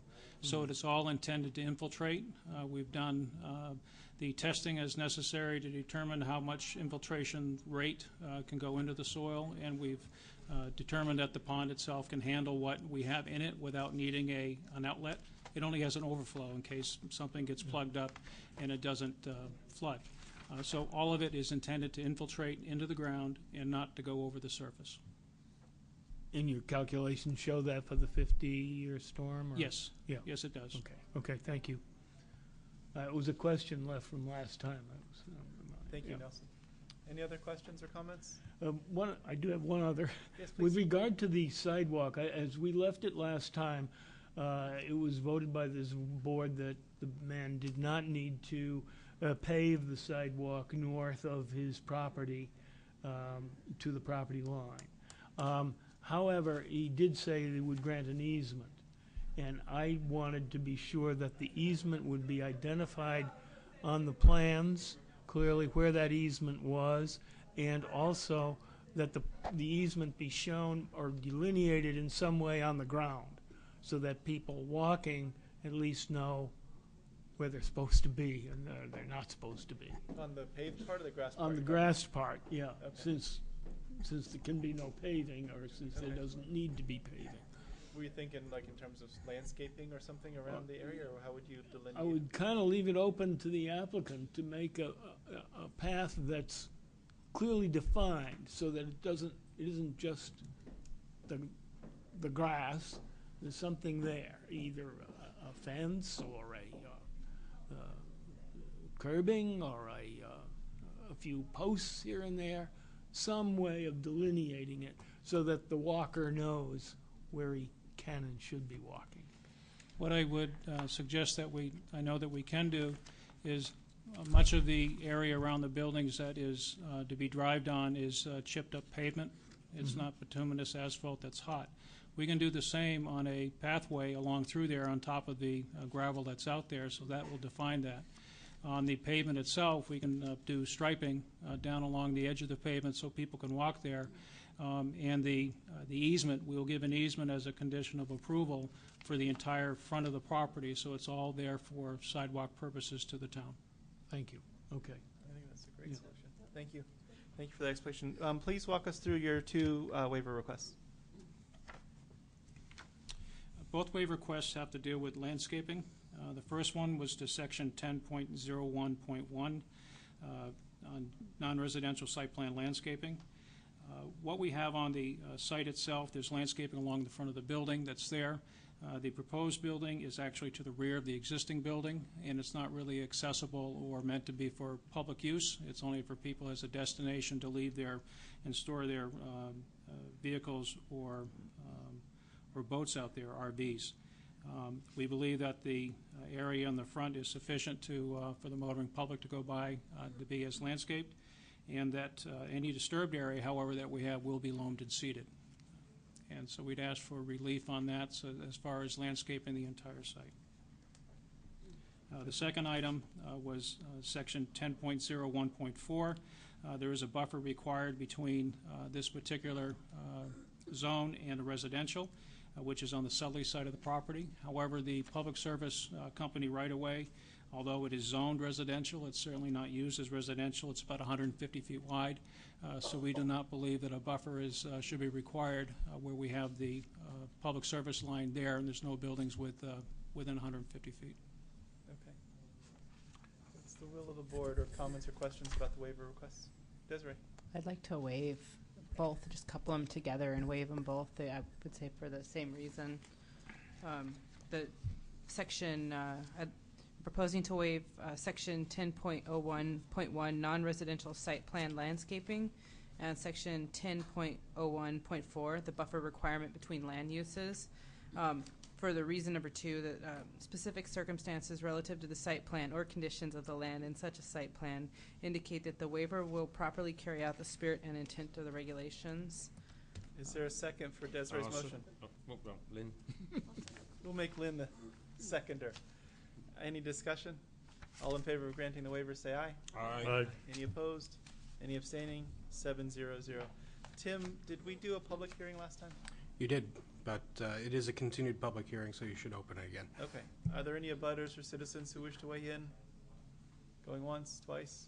All right, we'll close the public hearing. Any other comments or questions from the board with respect to final disposition of this application? Mr. Chairman, I make a motion that we grant final acceptance of this proposal Approval. to complete the new building. Final approval. Final approval, sorry. Subject to Wrong the word. conditions in the memos. Subject to all the conditions in the memo and the basic commitment that's been given that the fire department and CLD requirements are all going to be met. Is there a second for Alistair's motion? In the sidewalk. And the use of the recycled pavement for the sidewalk demarcation? Yes. Thank you. Nelson's seconding.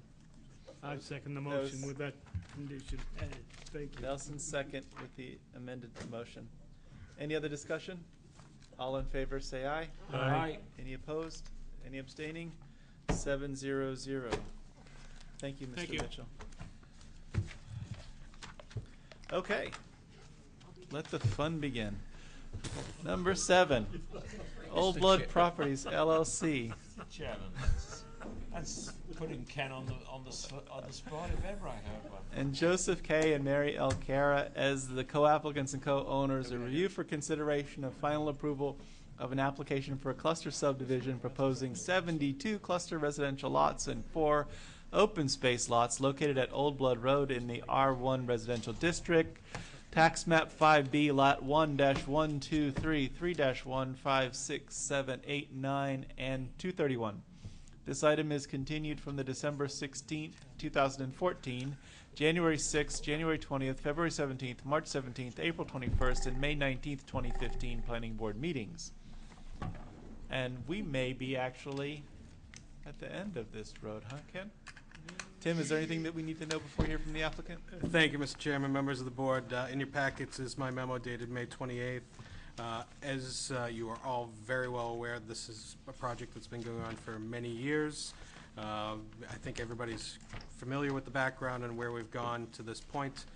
We did receive revised plans from the applicant on May 13th, and as you know, the application was continued to this meeting from the meeting 2 weeks ago because staff did not have sufficient time to complete a full review at that point.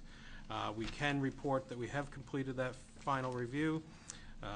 The major unresolved item at this stage is the subject of phasing of the project. We recommended the board discuss that with the applicant here tonight.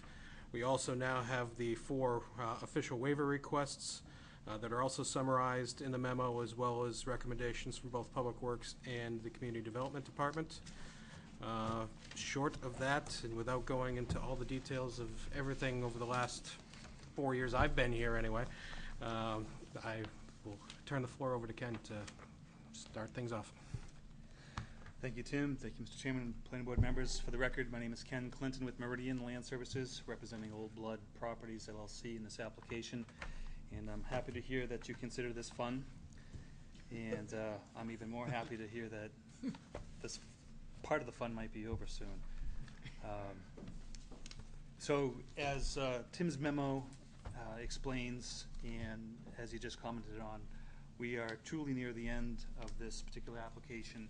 And since we were here last, we did more thoroughly review the CLD peer review comments in conjunction with wastewater comments, DPW comments, and other outstanding staff and department comments.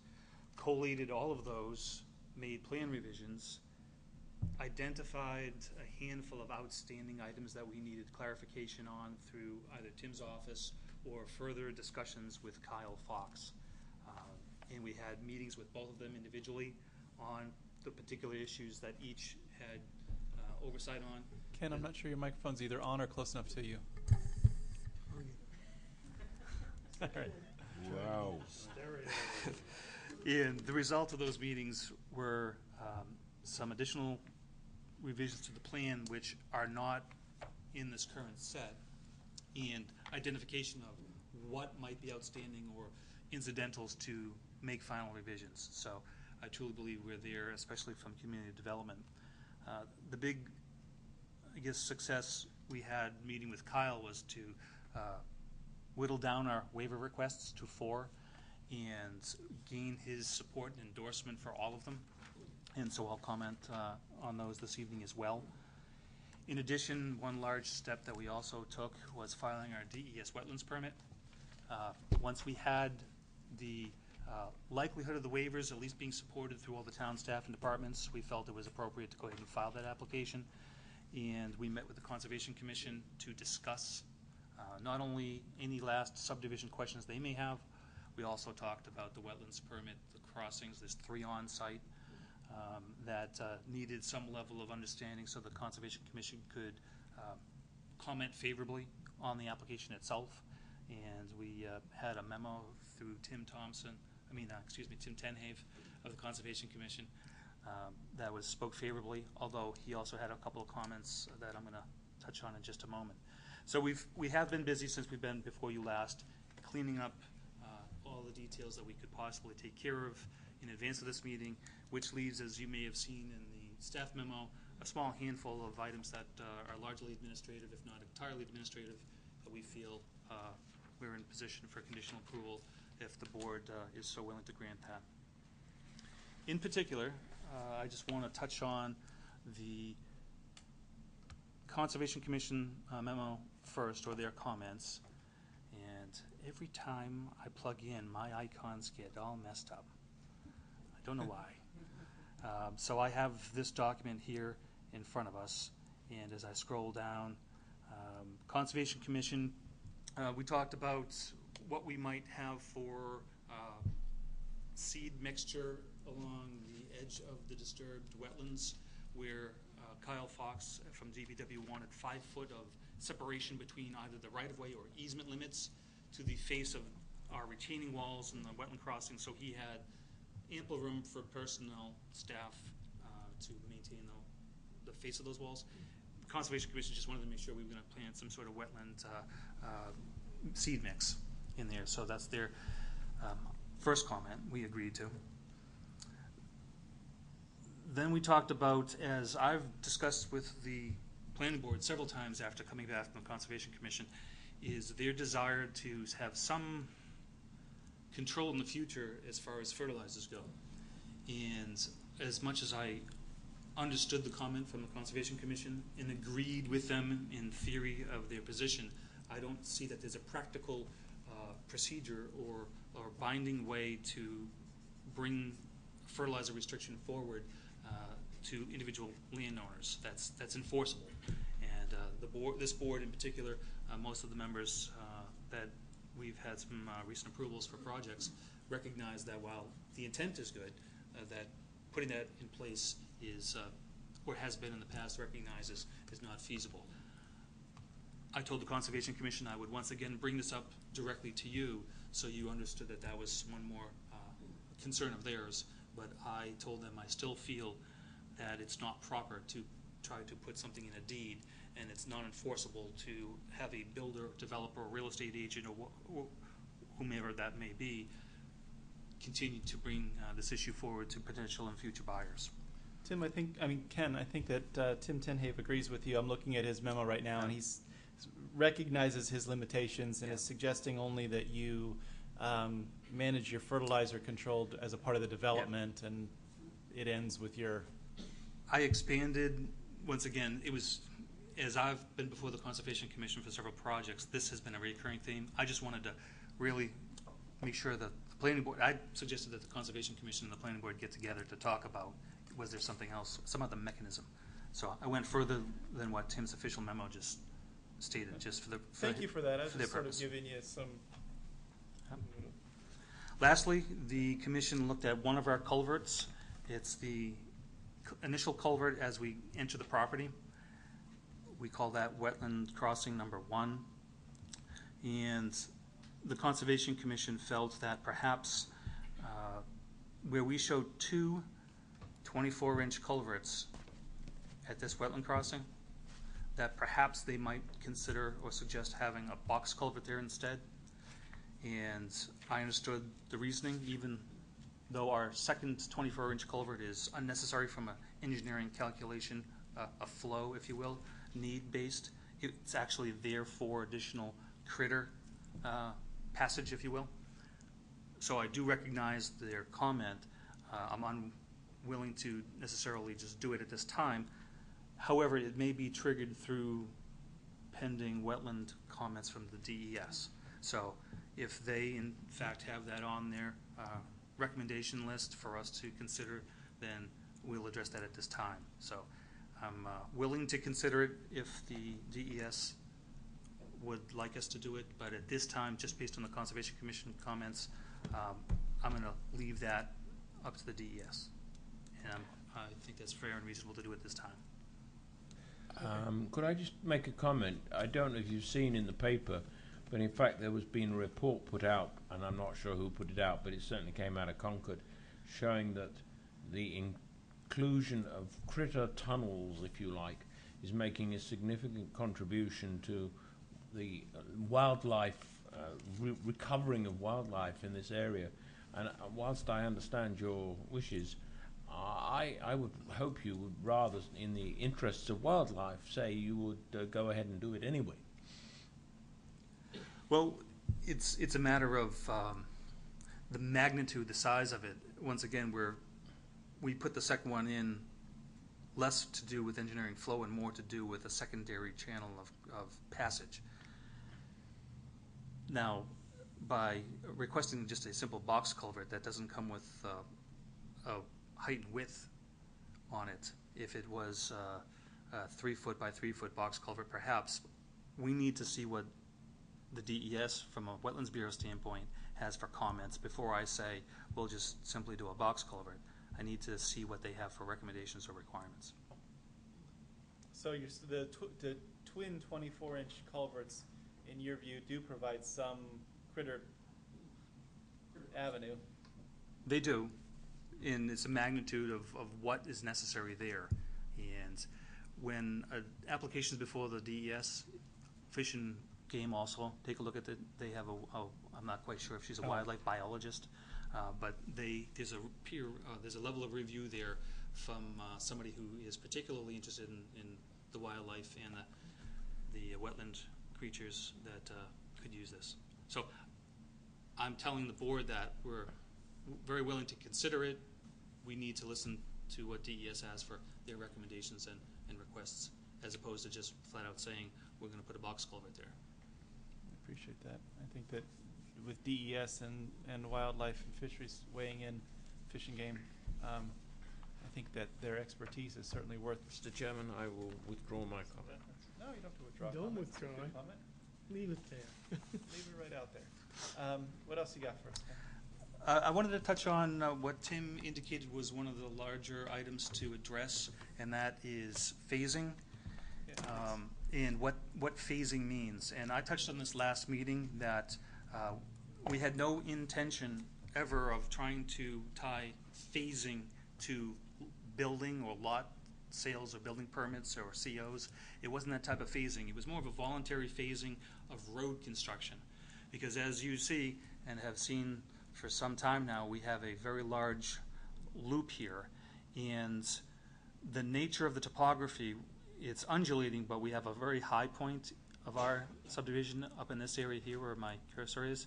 If I zoom in on that, you'll see at lots 27 and 28 as they're identified here, we have what we're calling in our plans a temporary turnaround. It's effectively it's a hammerhead. And that's an option there if a developer comes in and does not have the funding or feel like it's not appropriate to build the entire loop fully passable, et cetera, Here could be a stop. that there can be a logical place for finished pave or paved to the degree that COs can be issued at this location. And this location initially was considered from a dead-end cul-de-sac length standpoint when we had different scenarios. But really what became apparent was these turnarounds or these temporary turnarounds that are optional really need to be placed in the right spot relative to utilities and drainage. In this particular instance, this is placed at a high point where there's very little grading to the road. In other words, to make a temporary turnaround hammerhead, you're not cutting into a side slope and making substantial cuts, nor are you filling a downslope and creating extra work that's unnecessary in the future. Furthermore, since it's a high point, drainage sheets off to the northeast, as well as, since it's a break point, it also then sheets off to the south and west. So at a high point, having that turnaround there is a logical place for the drainage because you're not splitting up drainage areas. You're at the break point of two. Furthermore, since this is the high point, the sewer stops here. There is no sewer connection at this location. Because it's a high point, it actually goes two different directions because it's a gravity system. So there's a manhole that it approaches from the north and east, stops here, there's a manhole. There's no need to connect the manhole with this next manhole that then gravity flows to the south and the west. That line would do no So good. the sewer connection for everything to the left side of the picture is going to flow around the loop and come back the other way. Yep. So if you're standing where this temporary turnaround would be, you're at the point where the sewer goes both ways, the drainage goes both ways, you're at a high point where there's very little grading. It's the logical place for a turnaround. It's not, when I call it a phased turnaround, it's phasing for road construction, road and utilities and drainage, not for building permits per se. It's a convenient spot for a developer if they're not going to spend all of the money up front to do the entire loop. That's a logical place to have that, and that's what.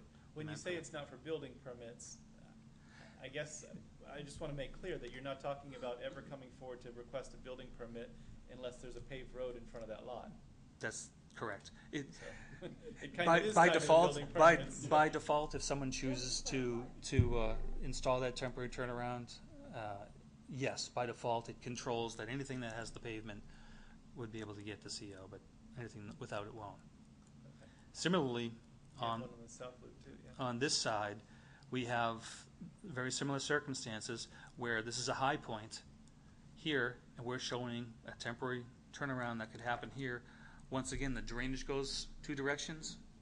However, in this particular case, the high point's not so substantial that we have a separation in the sewer. It actually flows, and it's just deeper. The sewer is deeper in this section because it does gravity flow from the northwest down to the southeast. And so two of the conditions are the same here at this temporary turnaround, but the sewer just does flow through. So these are logical places just to split up the entire loop. And just for your point of reference, if I zoom out, from this intersection here, this four-way intersection, if I come up to this temporary turnaround in this section, that's just over 2,000 lineal feet. From this intersection here, if I go to this turnaround, it's 1,500 lineal feet. And then if we close the back end of the loop, it's 1,600 lineal feet. So it nearly separates the large loop into three portions that, I guess from a building and development standpoint, are a little bit more manageable to construct fully for purposes of just staging or timing their construction with their financing.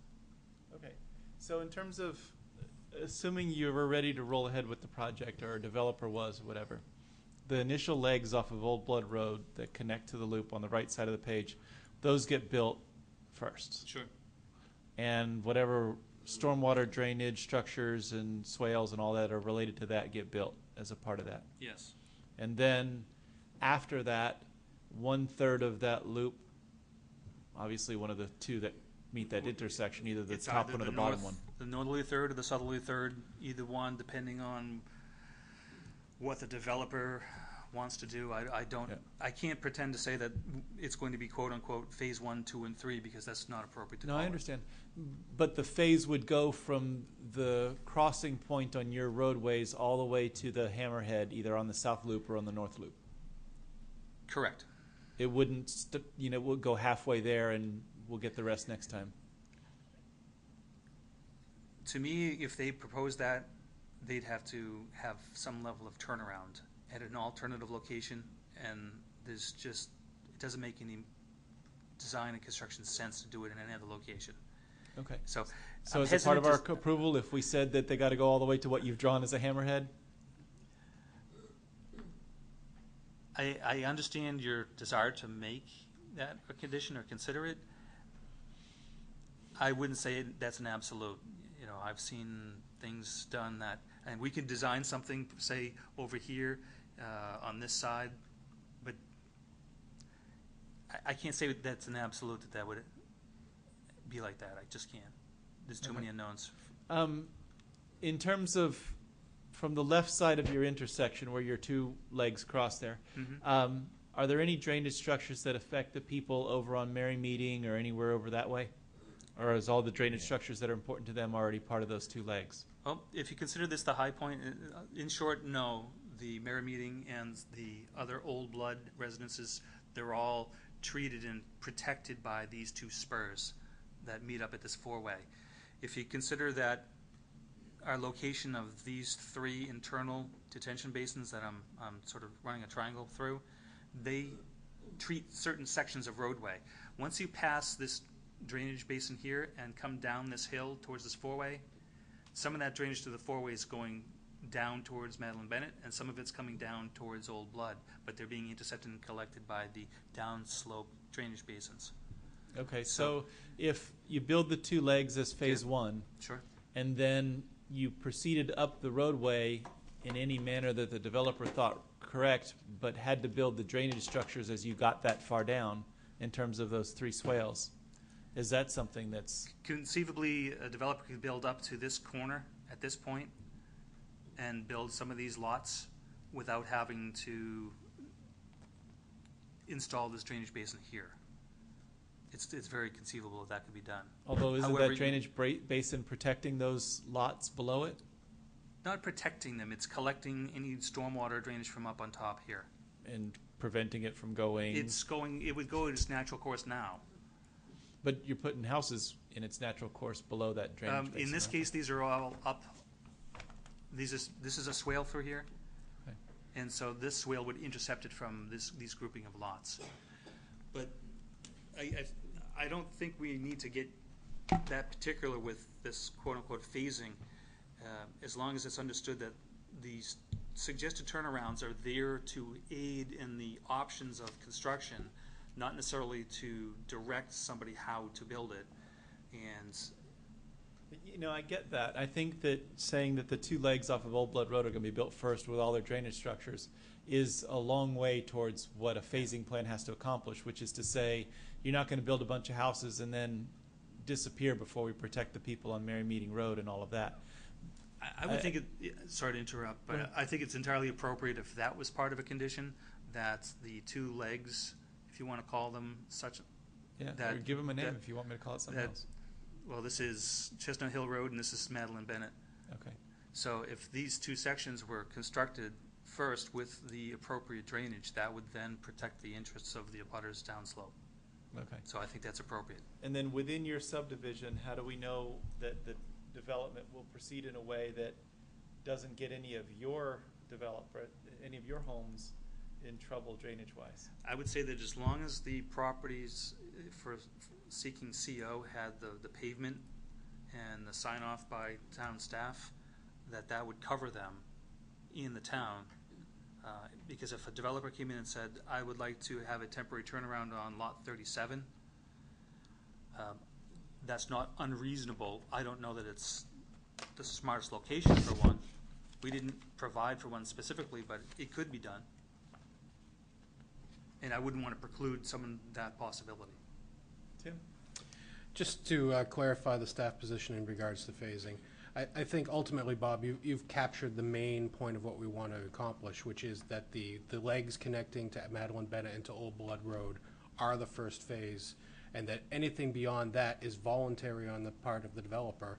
There should be some depiction of a conceptual phasing, but I don't think that it needs to be necessarily something that is required in terms of either order or the number of lots, but there needs to be something shown on the plan that indicates some level of phasing has been considered for the project per the requirements of the ordinance. And then those first two legs being done first is kind of a mandatory, and whether those hammerheads are conceptual enough for us is fine with you.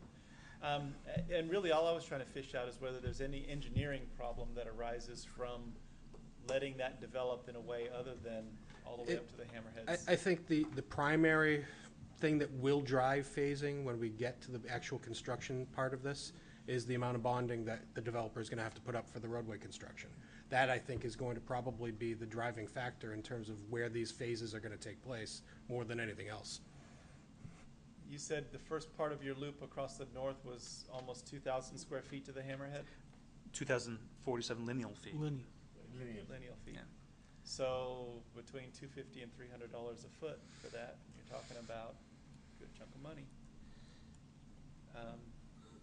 And that's why I say I don't know who ultimately will construct this and what their plans, their yearly outlook and their financial situation, their bonding ability, all of those things, I can't conceive of what those could possibly be. So I'd hate to restrict it over.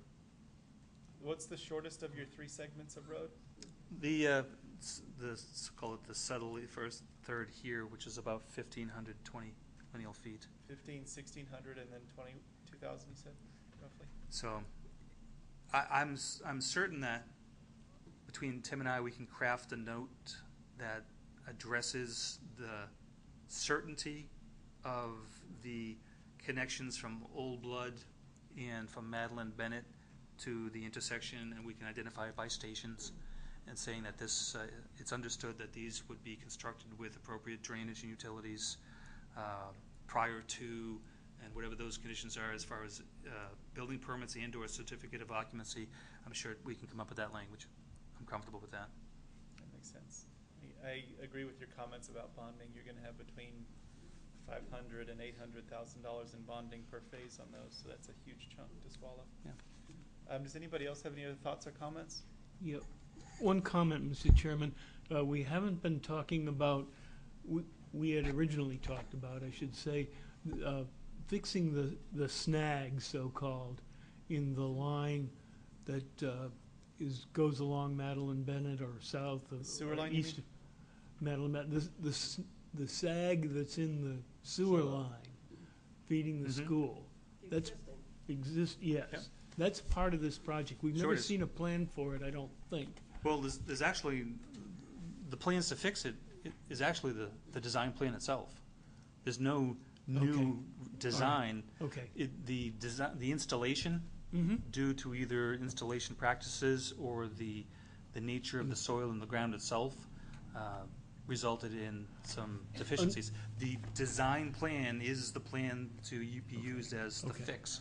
Okay, understand that. Yeah. I would think that we want that to be part of phase one as well, or the so-called Madeline Bennett Blood Road Legs. legs. Yeah, for some time, on our cover sheet, note 10, it states the sewer repair for Babusick Lake Road must be completed and accepted by Public Works prior to issuance of any building permits. Okay, This has been okay.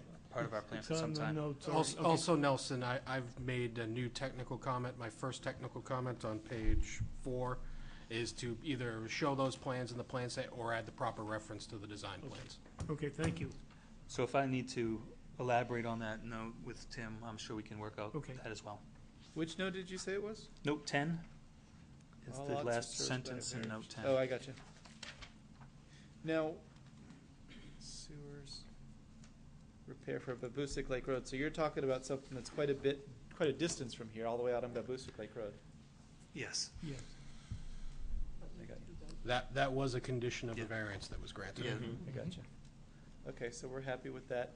Is everybody happy with the phasing discussion if we're talking about the sewer plus the roadways and drainage for the Madeline Bennett Old Blood legs, whatever you want to call it?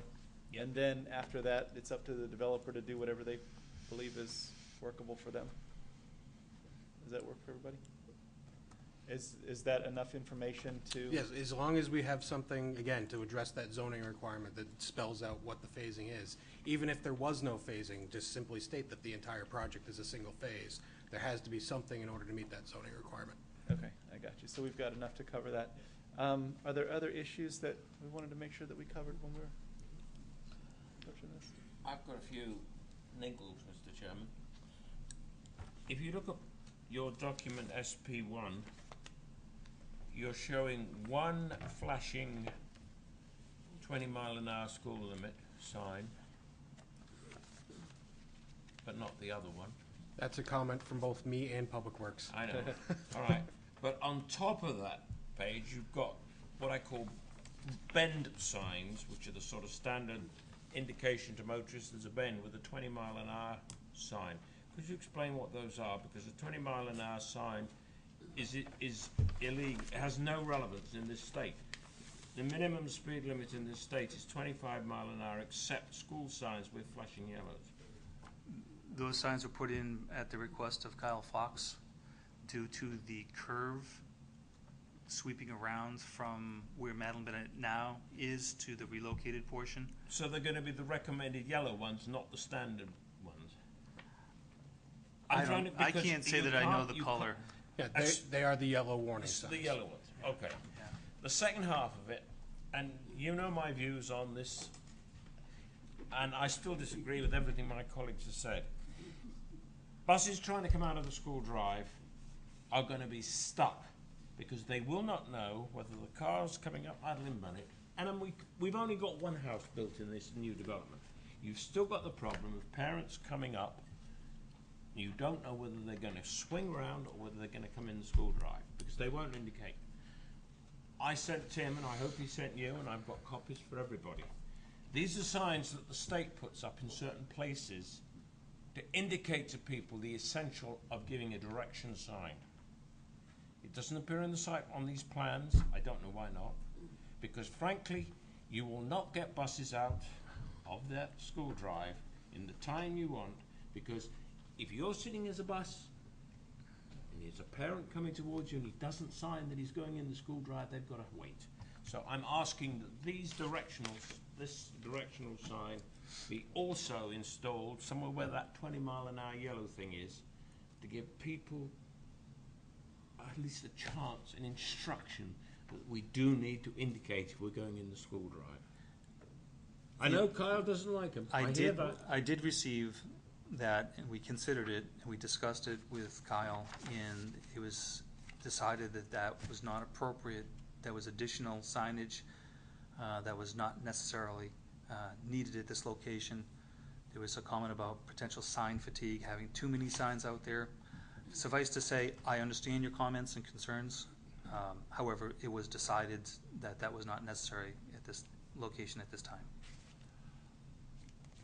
In that case, you know what my views are. I think you're all wrong. Lynn? Tim, is it possible to make a no left turn sign at that point during specific hours? So if you're coming up that drive, you're not allowed to take, it doesn't say you can't, but it says you're not allowed to take a left turn. No. Well, it's not really a turn onto Madeline Bennett. It's going to be it's sweeping. the through movement. I'm not talking, I'm talking coming up Madeline Bennett. and Towards can- the middle school. Towards the middle school, and can we say, you cannot make a left turn? There is no turn. But there's no turn. It's the road continues. It's the through movement of the road. I understand that. So the answer to that is, without going against pretty much anything from a traffic engineering standpoint, no. Okay. I guess my comment to that would have been, that's gonna be signage that you have to put up there anyways.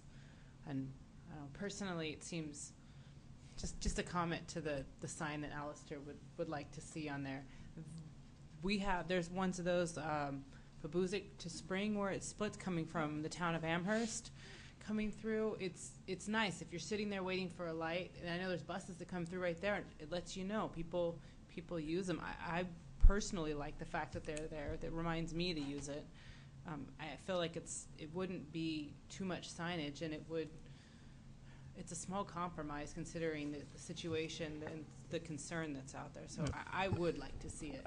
I don't disagree with you, and I think that the $100 signs aren't the obstacle for the applicant. They would probably easily do them if they were getting the go-ahead from the people who actually control the street, which are over DPW way. As a solution to this, I'm happy to ask for reconsideration through DPW and say we're happy to put those signs in if they will accept them and maintain them. I'm not too sure what maintenance is required. Once you bolt the thing to an upright, along the same upright where you've got your 20-mile-an-hour advisory speed limit round the corner, it's one sign, one post. He's not complaining about the maintenance. All he's saying is once he puts it up, it's the town sign. Exactly. Right. Yeah. And there's no real objection to that. There's no reason why the town would object to that. It's whether the sign ought to be there in the first place. And, Well- I have no problem asking. Well, they've got them in Amherst. They've got them in Milford. They've got them in Hollis. And I don't know if they make any difference. don't I know if can they do. assure you, Lynn, they do. If you go and stand on Broad Street in Hollis, where Broad Street goes straight on, but if you're on 130, you go down Ash Street, you stand there and watch. People do it, and most people give it. I'm looking at what Desiree is talking about on Amherst and Spring Street, and I don't see people using, and I don't see that it makes a difference. Now, I have no problem putting them up, because anything that will encourage people to do what they should be doing to start with, I have no problem. Those same signs were at that intersection of Babusick Lake and McQuestion before that red light went in. Those signs were right there to use your turn signal to tell people whether you're going to turn on Babusick Lake and McQuestion Road. And I can tell you, because I live 2 blocks from there and went through that intersection, that people did not observe those signs. You were still paused and guessing, because unless you saw a turn signal, you still were wondering whether that guy was going to go straight or turn. You could not rely on it just because there was a sign there.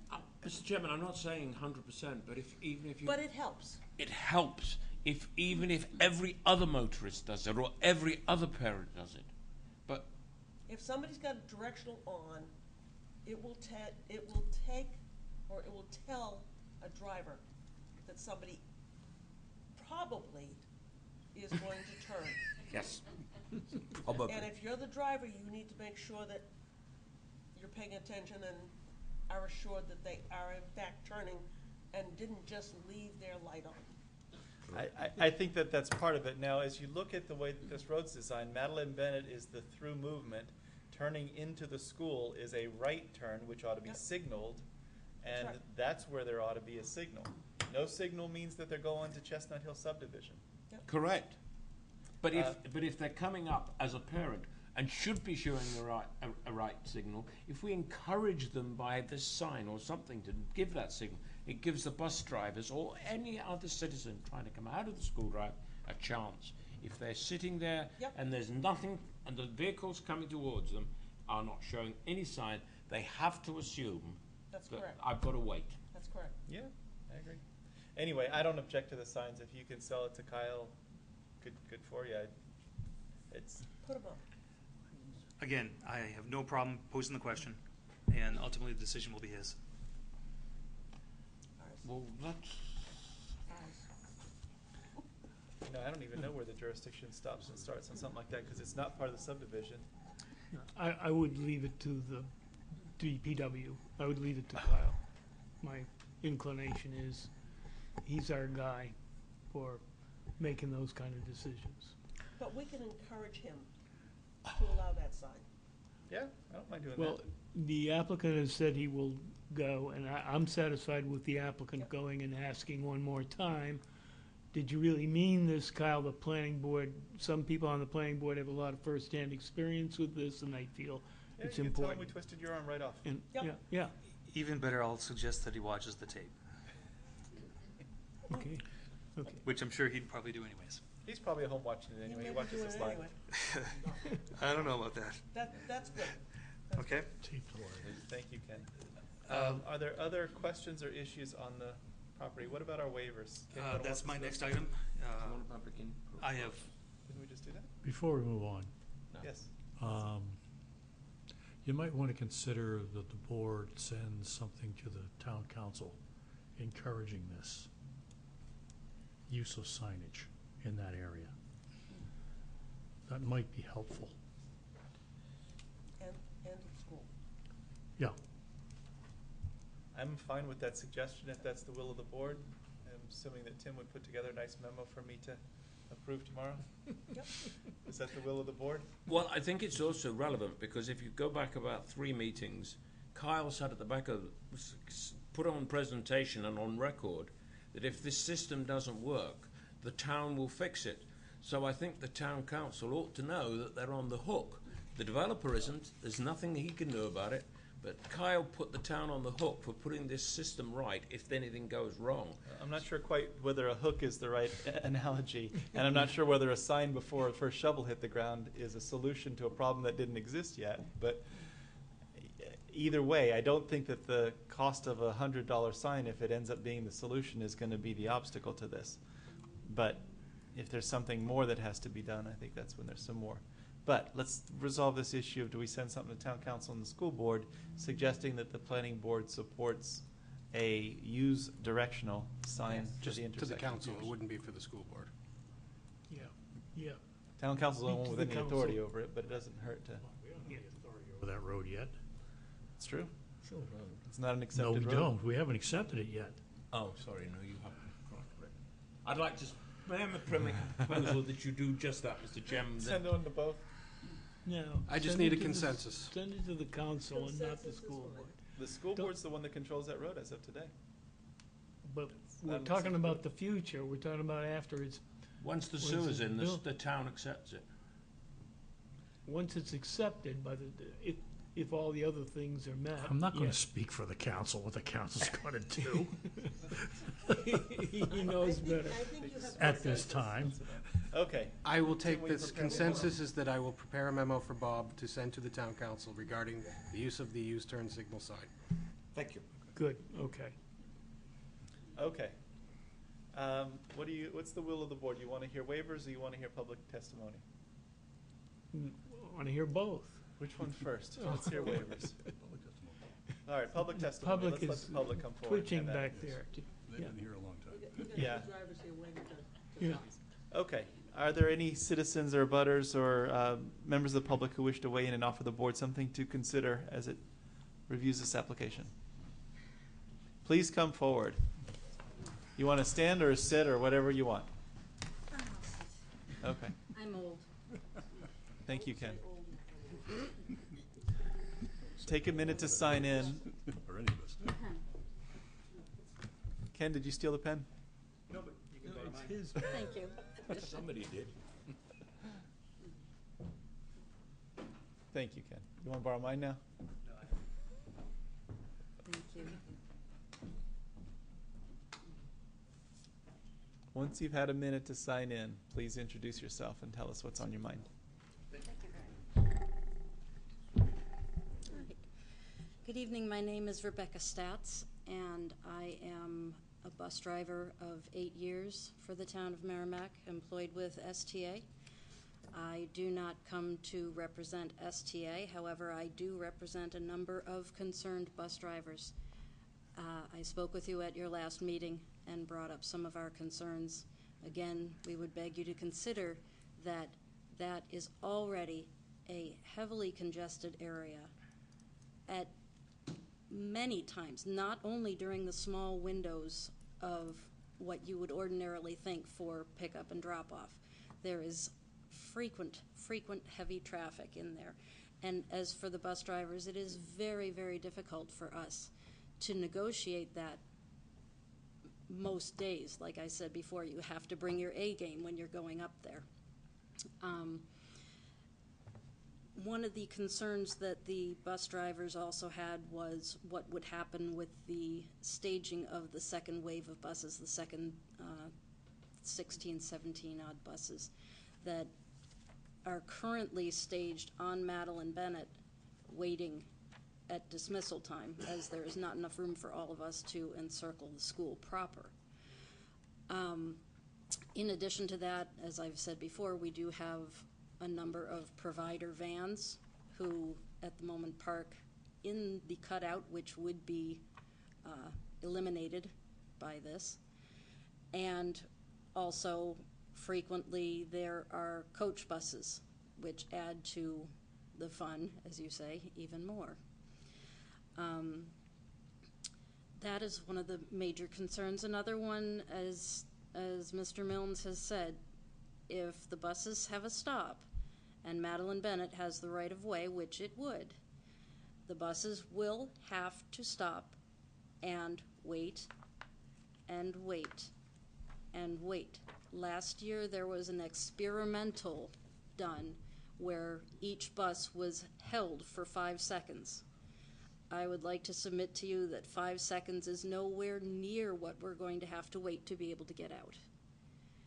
It should be signaling at least 100 feet before a turn for a motor vehicle, assuming that people signal, which, given the current climate regarding buses, it's quick, get there before the bus, do anything you can do to get in front of the bus, just don't let the bus get in front of you.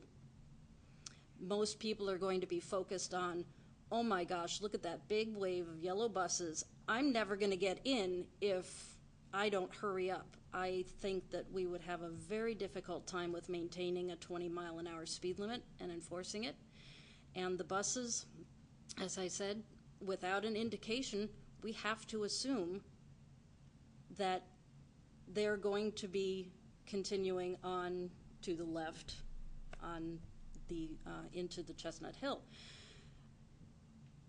Pausing like that may not seem to be such a big deal, but 5 seconds multiplied exponentially by the number of buses, even 5 seconds adds up quickly. Given that Madeline Bennett is truly a keyhole entrance to that school, there is no other way in, there is no other way out. If something happens in that turn area with the buses up at the school, the buses will be completely frozen in place with no avenue to get around. what happens at the middle school, and to some extent at the high school, but more so at the middle school. What happens there determines to a large part what time we are going to be able to get to our next destinations. Most of the buses in the mornings between, for example, I have a high school and middle school run, and then I leave the middle school, I drop at the high school, go to the middle school, leave the middle school, I go directly to Back River Road, which is my run area, to start picking up for Reed's Ferry. I have, at best, approximately a 2 to 3 minute window, which is not a lot, especially during inclement weather and slow driving.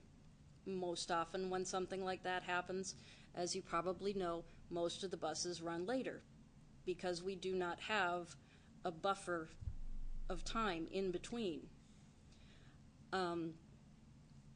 With having to wait, we will get to the point where we will not be able to meet our obligations to the students that we're supposed to be picking up to be there in a timely fashion.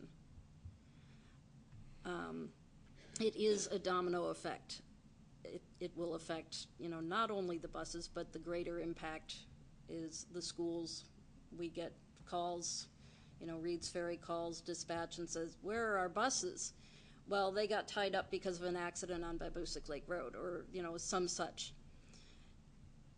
Imagine what this will do for the school's timing if we have consistent long-term delays because the buses cannot get out.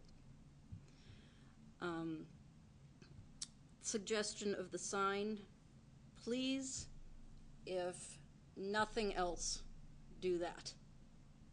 That is at least a panacea. It's something, because again, the climate is against the bus driver. Just get where you're going faster than the bus. Their concern is not, oh, I need to let them know that I need to go here, or that I need to go into the school.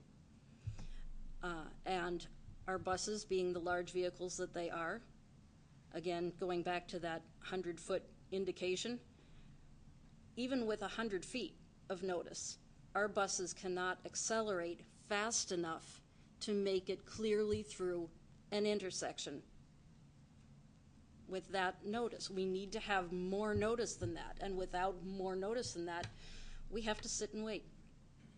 So there's going to be an awful lot of sit and wait, I'm very afraid. We have to observe the other bus drivers, we have to observe the other cars, and as they tell us in our safety meetings, such as we had today, observe but don't rely on the information. We cannot rely on what the drivers are going to tell us, but if they tell us nothing, we have to assume the worst or assume the longest. And also I wanted to thank you for taking public comment now, as we bus drivers are supposed to be in bed by 10 o'clock so we get our requisite hours of sleep. Thank you. Are there any members of the board that have questions for Ms. Stats? No. No. Thank you very Thank much you. for your Thank you. input. Does anyone else wish to weigh in and offer some input?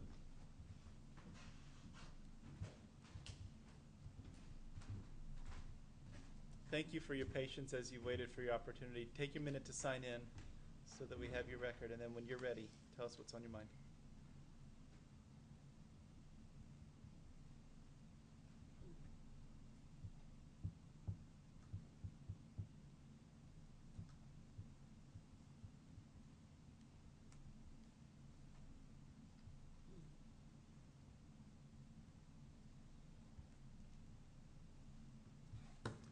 My name is Lorette Sillo, and I'm a bus driver, and been driving for many years. And Don't be modest. Tell us, Lorette, how long have you All right. Fine. all right, 40 years.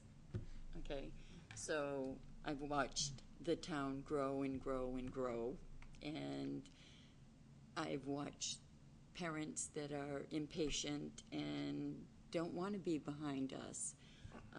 We're nice people, but obviously, we hold them up.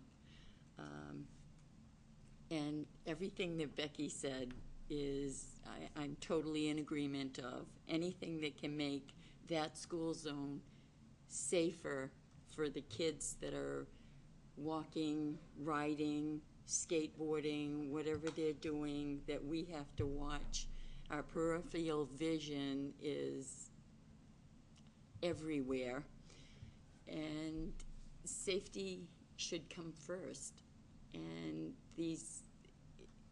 there's a lot to be watching to keep these little tykes safe. And I guess that's my biggest thing, is safety and the time delays, these kids on the buses and having to be stopped, waiting for people to dive out in front of us. It will be scary for us. I understand. Are there any comments or questions by members of the board for? Thank you so much for offering your input and for waiting for the time it's taken to get your chance to. All right. I appreciate your information. Are there any other abutters or citizens who wish to weigh in? Seeing none, we will close the public hearing. Ken, is there any part of what they've offered for a testimony that you'd like to respond to? No, there's not. Okay, thank you. Can you walk us through your waivers, please? I believe in your packet, and also as further expanded upon in the staff memo, we have 4 waiver requests associated with this design. They're all road related, and they've all been discussed to some degree preliminarily with the board for several months now. This request is the result of my last meeting with Kyle Fox, and you'll see that he has some supportive comments in the memo. The first one is that we're requesting a waiver from section 4.12B of the subdivision regulations.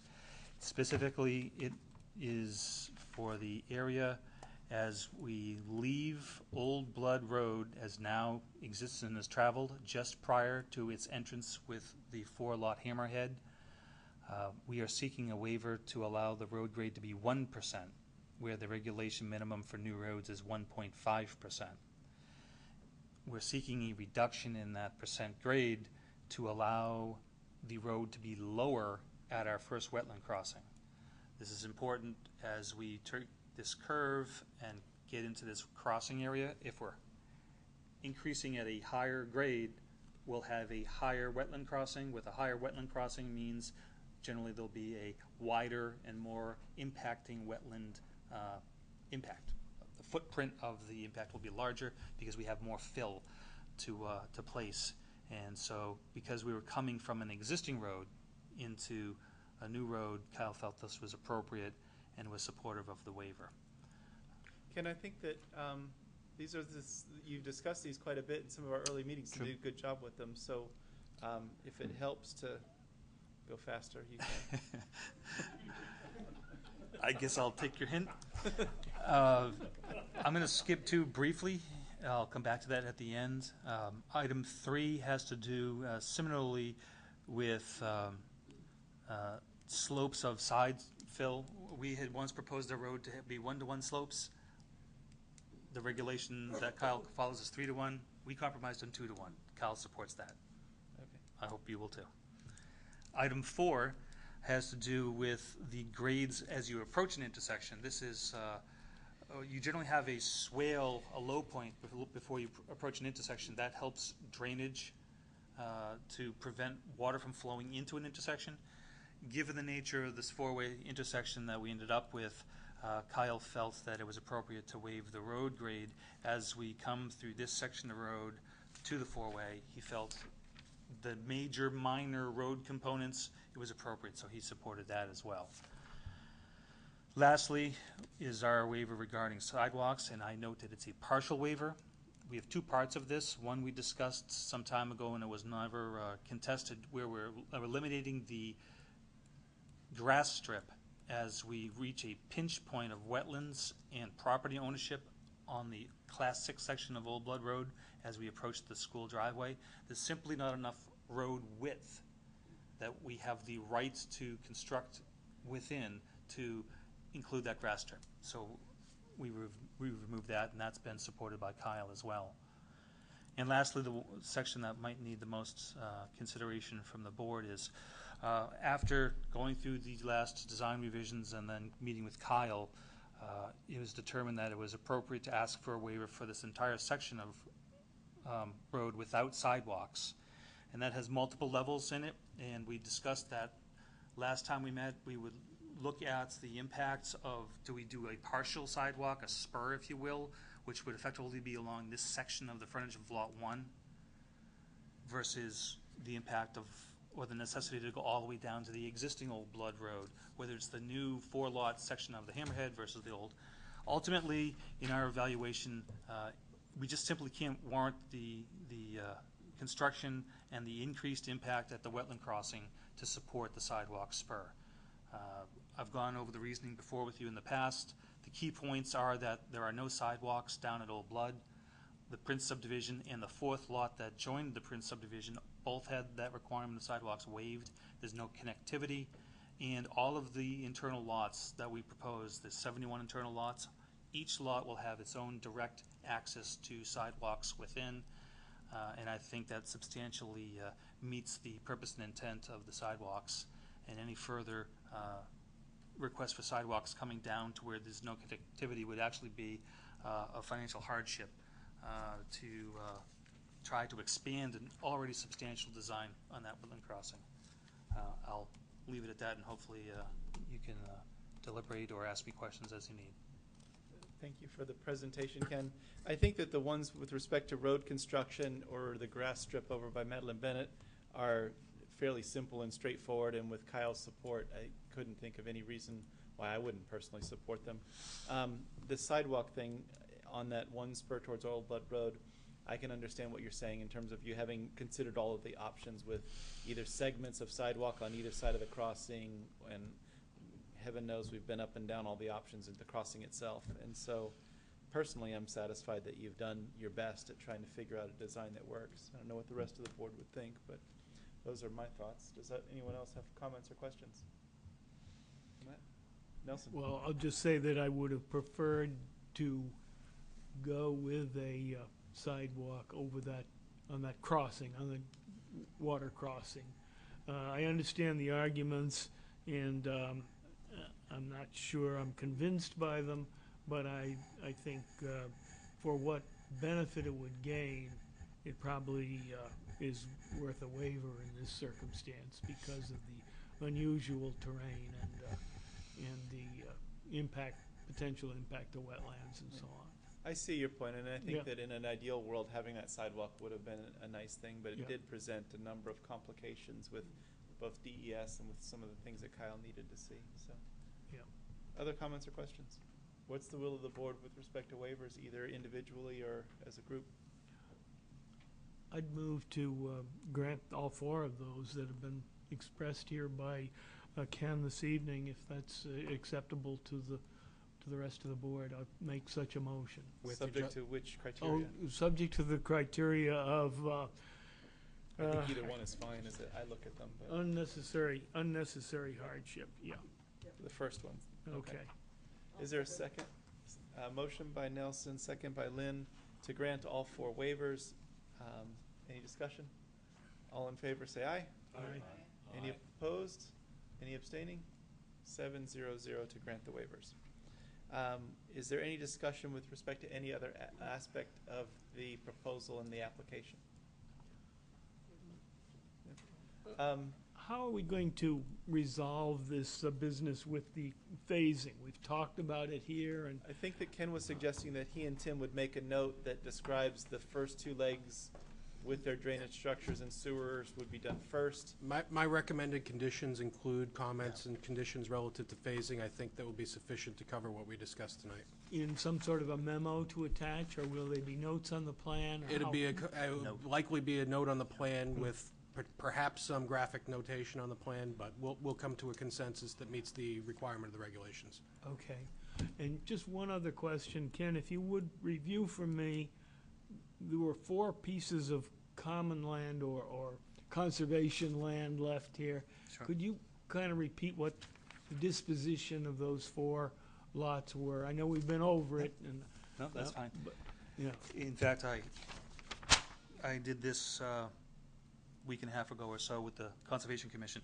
There are still remaining 4 open space parcels,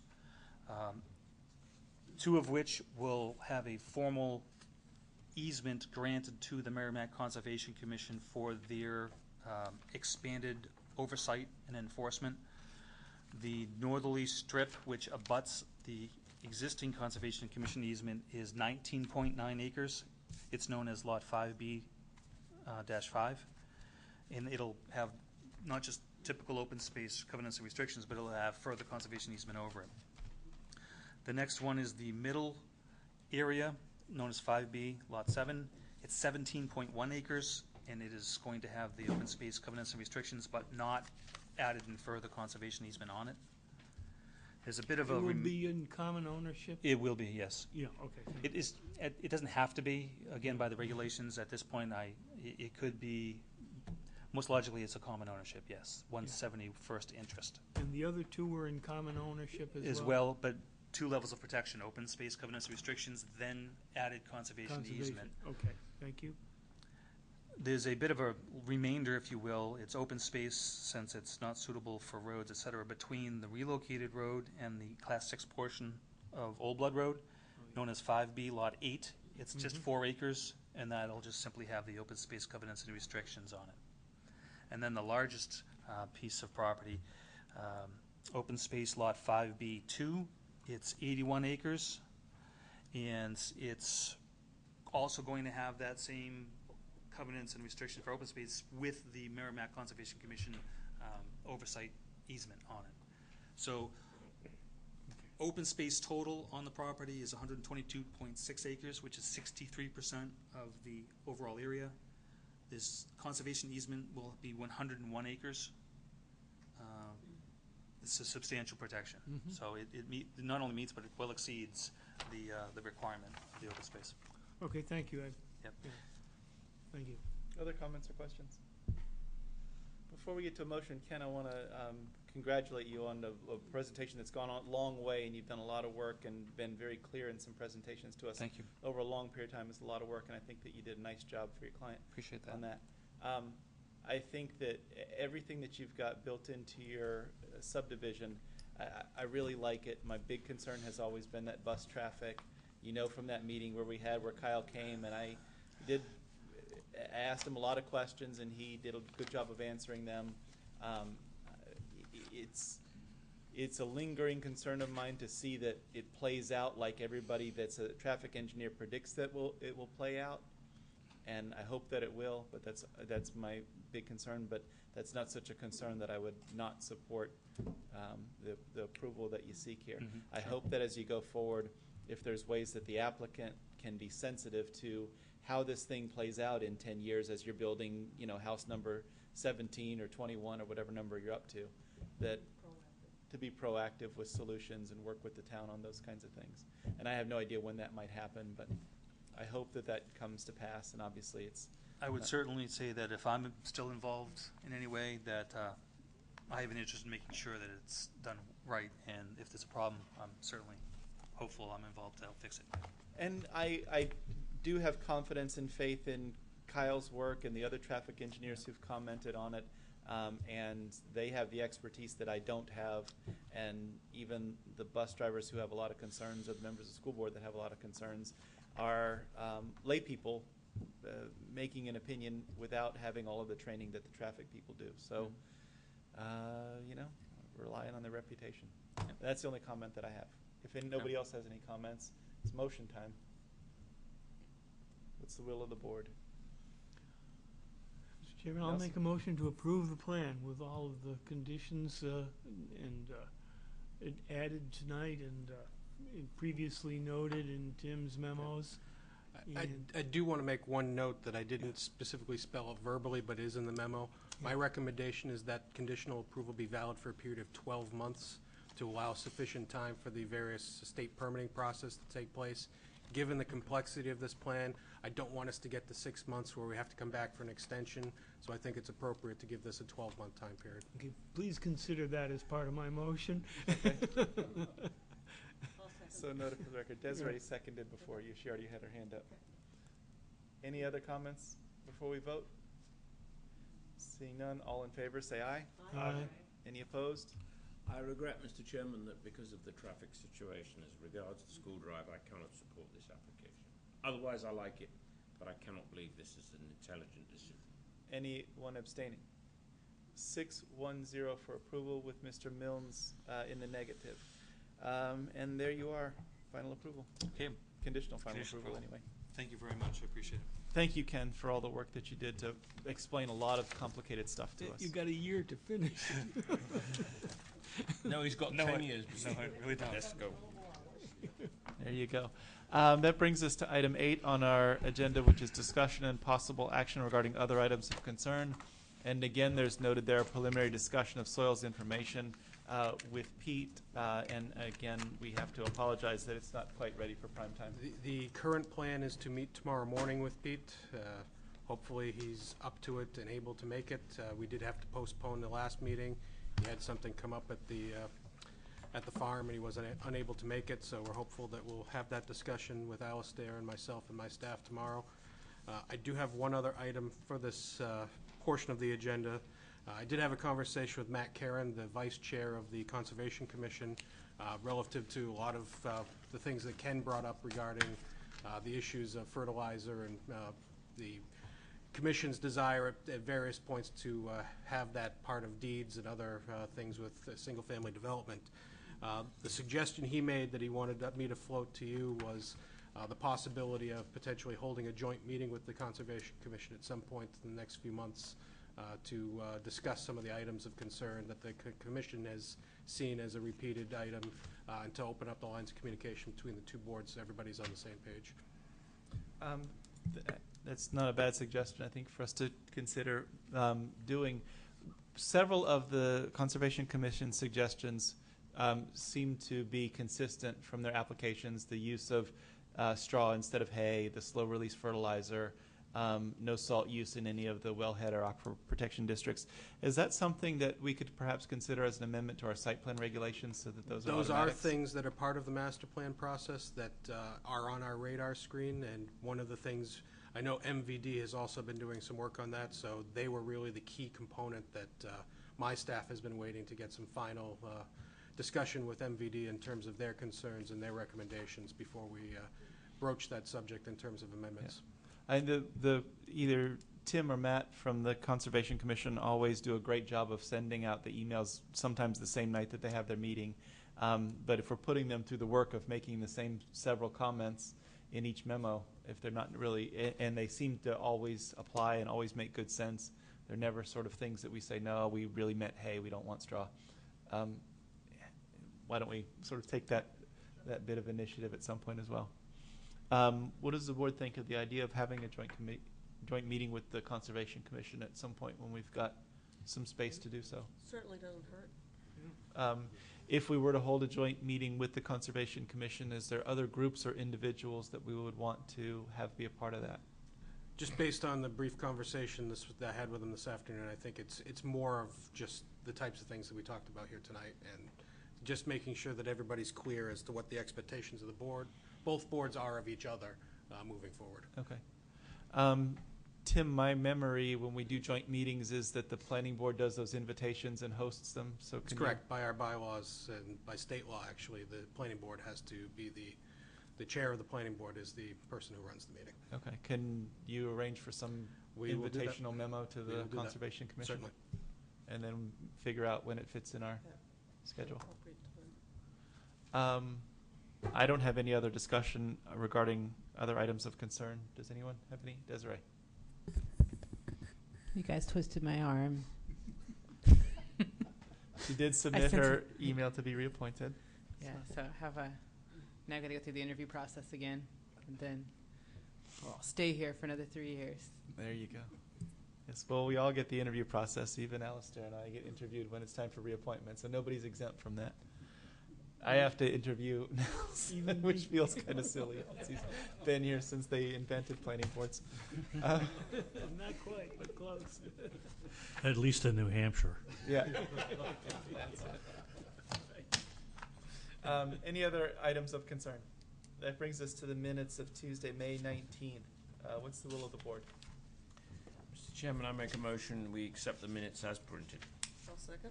Motion and a second to accept the minutes of May 19th as printed. Any comments? Yes. Uh-oh. What do you got? Okay.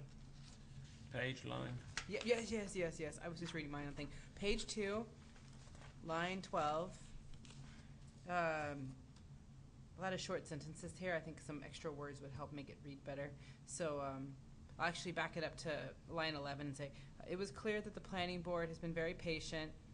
Everything went wrong. Great progress has been made this week. So I think they already mentioned her, so I'm going to say she goes on to explain everything went wrong, and then or for the applicant, and then just great progress has been made this week. So at the beginning of the sentence where everything went wrong, we're like add. She goes on to explain everything went wrong for the applicant. Period. Okay. So would like to explain that a little bit more for I that. wouldn't you like the word for, I would put the word by. Oh, let's leave it for now as much as you want to. But. Any others, Desiree? Yeah, That's great. but not all of them I thought out. It was kind of late last night. What page? No, I was looking at same page, line 20. I don't know how to say her name. Attorney Panciaco. Nice. Said that the site is steep and very rocky. And then she will work with the staff to complete 100% of the work. I don't think she's been doing it. Yeah, I know. Probably what Yeah. she would think. Well, she'll be working with the staff ensure the completion of the work. Yep. She's gonna lift the rocks. to ensure. Okay, yeah. So ensure after Tough 2. attorney. I bet she could. No. Yeah.